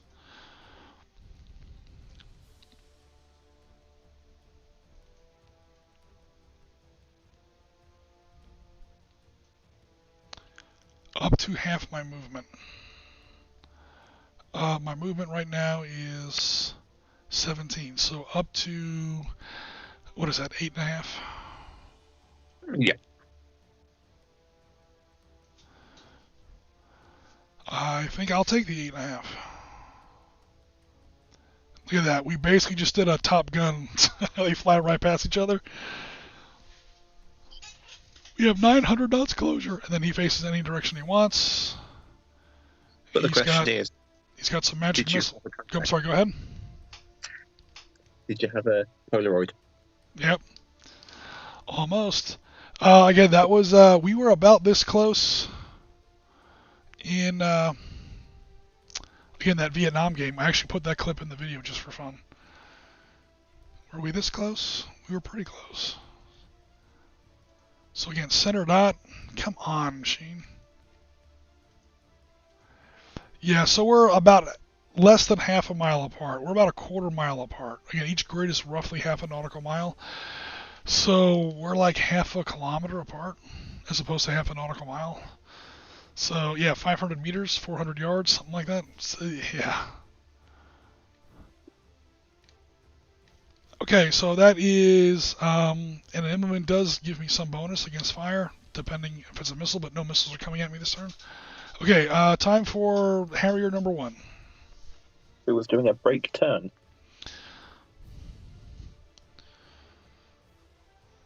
Oh, break turn. Okay. Oh, yeah, because he has a missile coming at him. Cool. Aircraft attempts a maximum performance turn, so he can fire no weapons this turn. But if he pulls it off, he gets an additional 30%, 30 degrees into his turn. The aircraft may not use weapons. So any missiles that launch last phase are fine. Makes a normal turn, but turns for the phase at 2 maneuver levels higher than is rated. So in the turn wheel, if anyone's been wondering about this, the best kind of maneuver in the game is E. Then why is there a hard brake? Why is there extreme brake turn?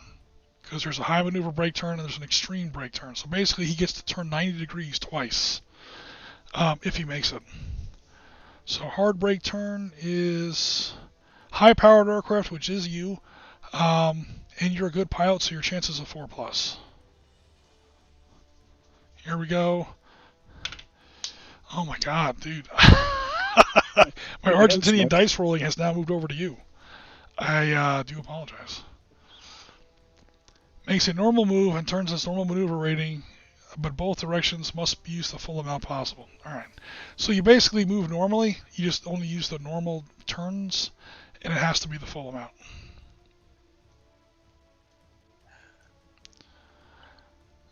Speed is 12, so we move forward 6. Okay, and then you have to turn the full amount either left or right. Out to E. I'm sorry, was that left or right? I think. The right. Okay, sorry. I think we were both talking at the same time. Sorry about that. No worries. Hurry up. Oh, it's because I put this up there. to the regular E. He's trying to stay with his wingman.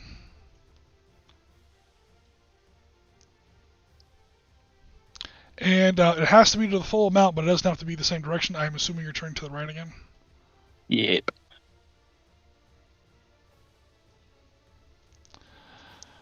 Alright, cool. I don't think that attracts a bonus.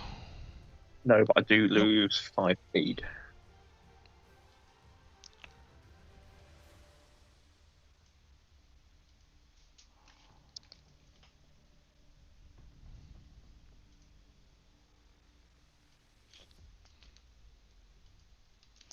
Alright guys, if this game is going to at least turn a little, it's going to be now.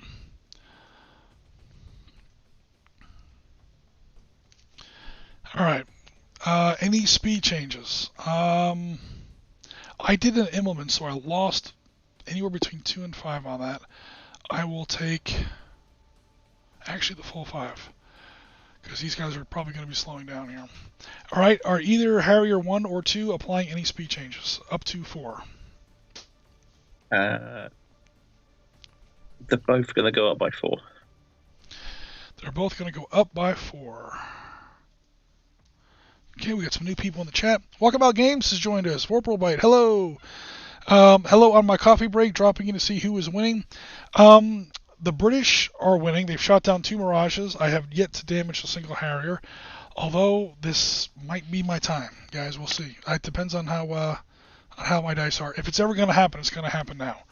I have 1 Matra, a medium-range air-to-air missile, going to hit the nose of Harrier number 1, hopefully. And I'm going to hopefully ripple fire 2, my only 2 remaining missiles, my 2 magics, straight up the tailpipe on poor Mr. Whatchamacallit, Harrier number 2. So, I don't think I'm going to shoot down both of them, but that would be a hell of a turn, man. The odds are astronomically against it, but I would like to get at least 1. And then I'm going to be literally out of missiles. I'm probably just going to break off after that. Also, we're coming up on the last turn of the game. Okay, so first we have to resolve missiles that were launched last phase. All right, cool. So, pilots, oh, you know what? We haven't been doing that, so I won't do it this time. That would be cheesy. IR missile, nope. Semi-active radar homing missile fired from the front. That's -1.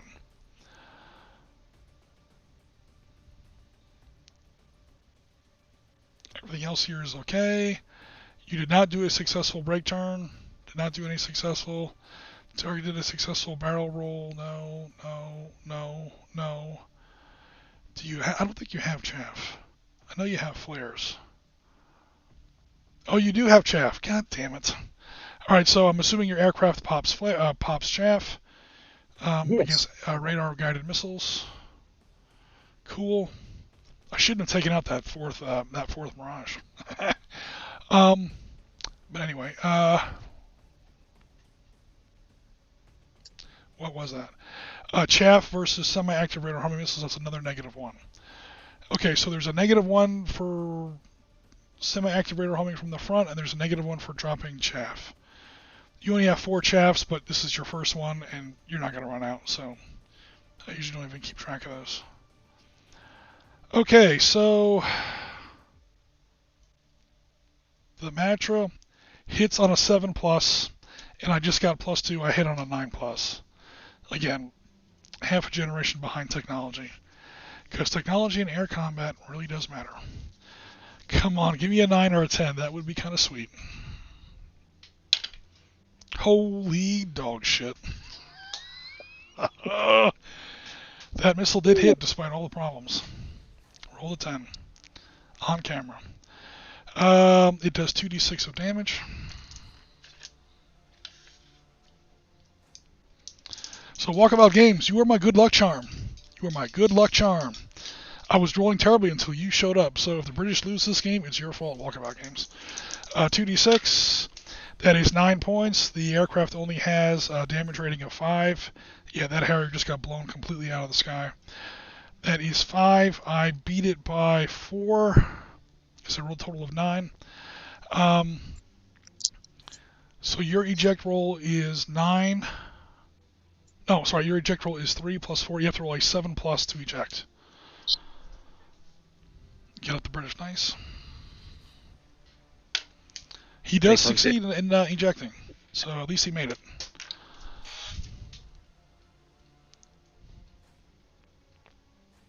Alright, Vindication. I don't look like a complete idiot anymore.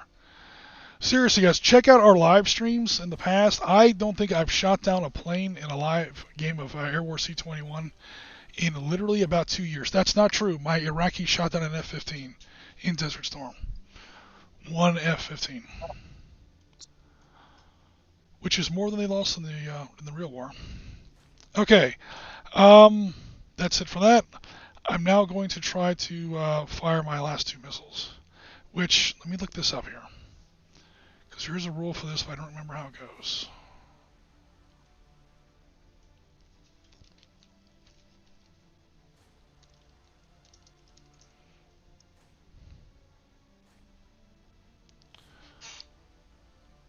What the hell? Ripple fire? And it's... Okay, that didn't work.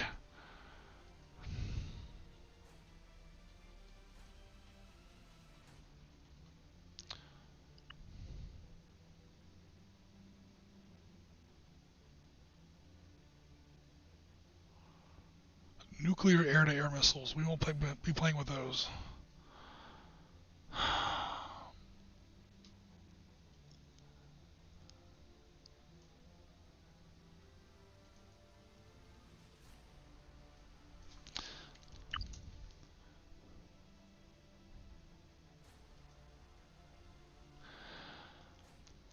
Okay, up to 2 missiles if ripple fired. So ripple firing is I can launch the same type of missiles against the same target. It has to be the same target, though. Announce intention to fire in the launch new missiles. The launch new missiles portion of the fire segment of this phase. Roll for missile locks, then place a missile marker by the target. Up to 2 missiles if ripple fired. Are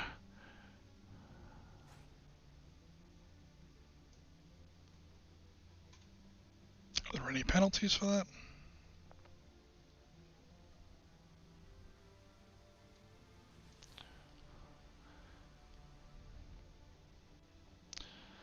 No, it's just literally all my missiles. Alright, so I'm now out of mattress on my last remaining plane. I'm now out of all missiles.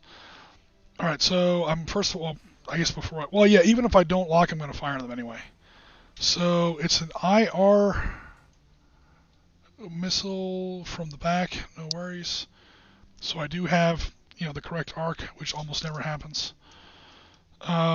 And I need to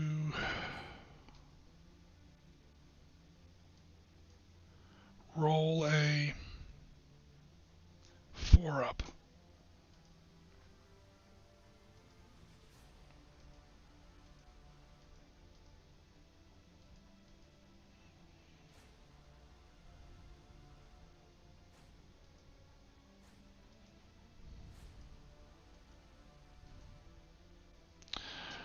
Up to 2 missiles may be fired by a plane in a phase, but they must be the same kind and fired at the same target, although they may be different guidance types. What?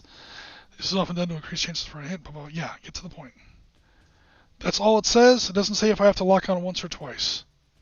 Okay, I'm just going to assume I have to lock on twice. Because, yes, infrared missiles, you're firing based off the missile's guidance system, not the plane's guidance system. Notice the lock on my MRAMs is based on the plane's radar. So it's not like the plane locks on and they can fire a bunch of missiles. Each individual missile, so I have to roll 2 dice, and if I want to fire both of them, they both have to be 4-ups. They both fail. I'm firing them anyway. I'll take the negative. I'll take the penalty. But there are 2 of them.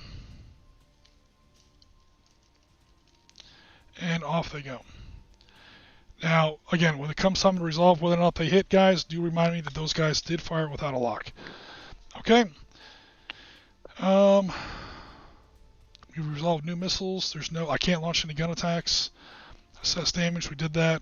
No one's doing stalls. No one's doing anything else. I think that's the end of the turn.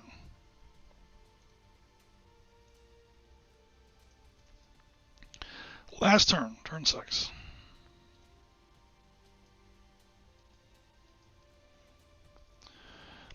Okay.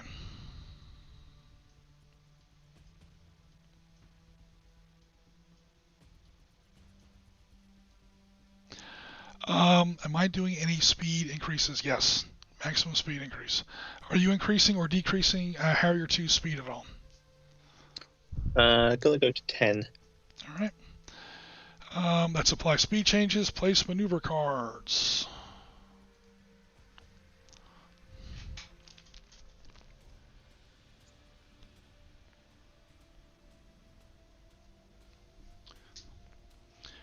Okay, I have chosen my maneuvers, if any. I will check out Mr. Chat.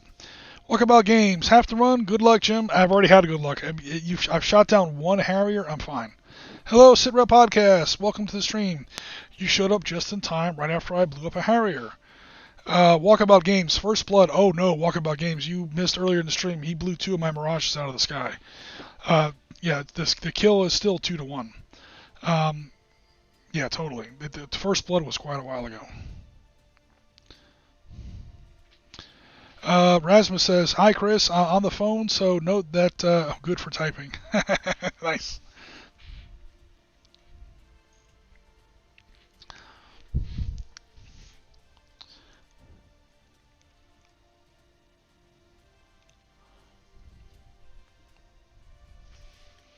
I've chosen. No worries. I apologize. Did you say you were done, or? Yeah, I'm done. Okay, cool. Sorry. All right, so we've now picked up place maneuver cards. Roll initiative. All right, here we go. Last turn. The Argentinians win initiative again. Cool. So the British player has to go first. Let me get the map in better view here.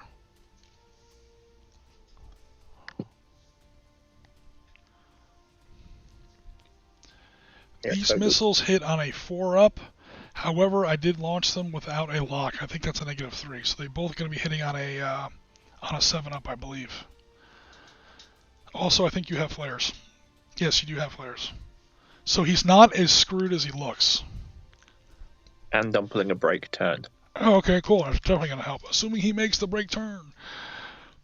He's hoping. Break turn. You have to roll a 4-up. High-powered aircraft gives you the 5, the easier number. Also, you're a good pilot, reduces the target number down to a 4. So, 7. He totally made it. All right, cool. So that's going to give me another -2. All right, so break.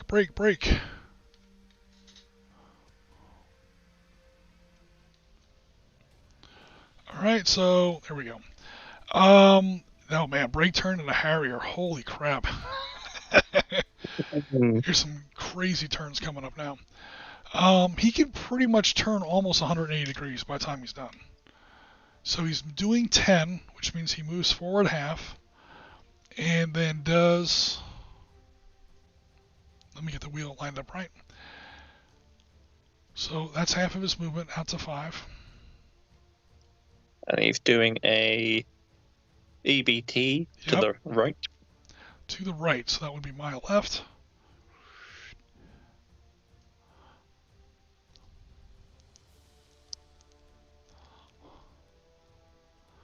You just stood that plane up on up on one of his wings.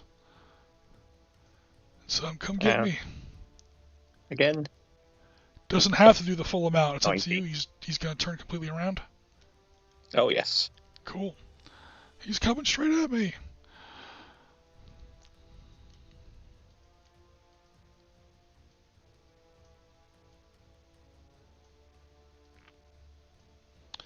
And a break turn definitely does give a bonus against evading fire, which is good because he's taking some fire. Okay, my aircraft is doing unload. Long story short, he's hauling ass because he is now bingo missiles. He's fired every missile he has, and he's all by himself. And now it's down to a gun duel, and I'm not going to win a gun duel against a Harrier. So it's time for me to hit the gas. I am doing 15 and unload. Oh, that's if I succeed. Hold on. So I have to make a 2+ on an unload. Unload's pretty simple. You point the craft slightly downwards and you hit the hit the gas, but you can still screw it up. Cool. So he did not. All right. So aircraft attempts rapid acceleration by reducing drag through reducing lift. He makes a full move straight ahead with no turns. Speed increased by up to 3, at least by 1. So yeah, my speed is going to jack up from 15 to 18. He's doing well over Mach. 13 is about Mach, depending on sea level. Again, the game doesn't want to get too crazy to like become like a flight simulator. Also, Mach is very, very variable depending on your altitude. Yeah, but he just zoomed right past you. Speed now or afterwards? I apologize. What was that? You get the extra free speed for the maneuver before you do your movement, or is it applied after? Aircraft attempts rapid acceleration so it makes a full move straight ahead with no turn. Speed increased by up to 3, and at least by 1. So you do the. It's literally the only point of the maneuver because I can't do any turns. No, what I mean is you do a 15-inch move and then your speed increases to 18, isn't it? I don't think so, because there's literally no purpose to the unload maneuver then. Oh, let me check. I've come to realize that the quick reference sheet is better than the rules. Oh yeah, you might be right. Well then what the hell is the point of the unload maneuver?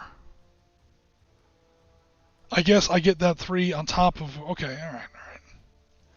Hey, it is also a very easy maneuver. It's possibly just if you were going... 3. I think you might be right. At speed, it does give you a big boost. Yeah, but not until after your movement. But yeah, you're right. After, I think, looking at the quick reference sheet, I think you're correct. Because speed 0, 1 to 3, speed -2, these are all the after effects.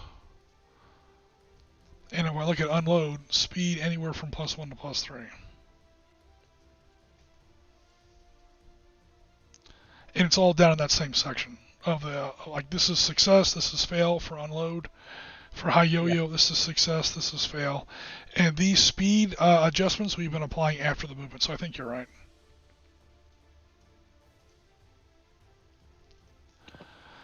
Alrighty. I'm just basically trying to disengage and stay out of your gunnery arc. So either way, I succeeded, but we should definitely play by the rules. Okay, so movement is complete. I'm going to go ahead and increase my speed again, because we're on the apply speed changes. Yeah, he's literally just booking it for home. Is Harrier number 2 changing speed at all? He's going to increase to 12. All right. And okay, pretty much the only thing left is to see if either of these 2 missiles hit. I honestly don't think so. Okay, IR missile, no. Launched without a lock, yes, -3. So I'm going to keep track of these here, because these modifiers are totally going to matter. So there's a +3 to my, 3 please. That's in addition to my difficulty there. Target did a successful brake turn or VIF. That's another 3. And then you're also going to fire some. You have at least 2 flares still aboard, so each one of those is going to take another -2. So that becomes a total of 8 points. I start off with a 4 to hit, or a 3 to hit.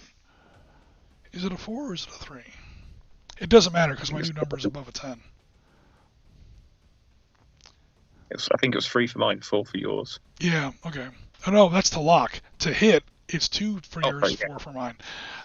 So mine is 4, and like I said, we have a +8 modifier, so my new target number is 12. I can't roll a 12 on a D10, so I'm pretty sure those missiles miss automatically. I don't know if... I don't think there's any kind of a 10 is always a hit roll. I don't believe that is true.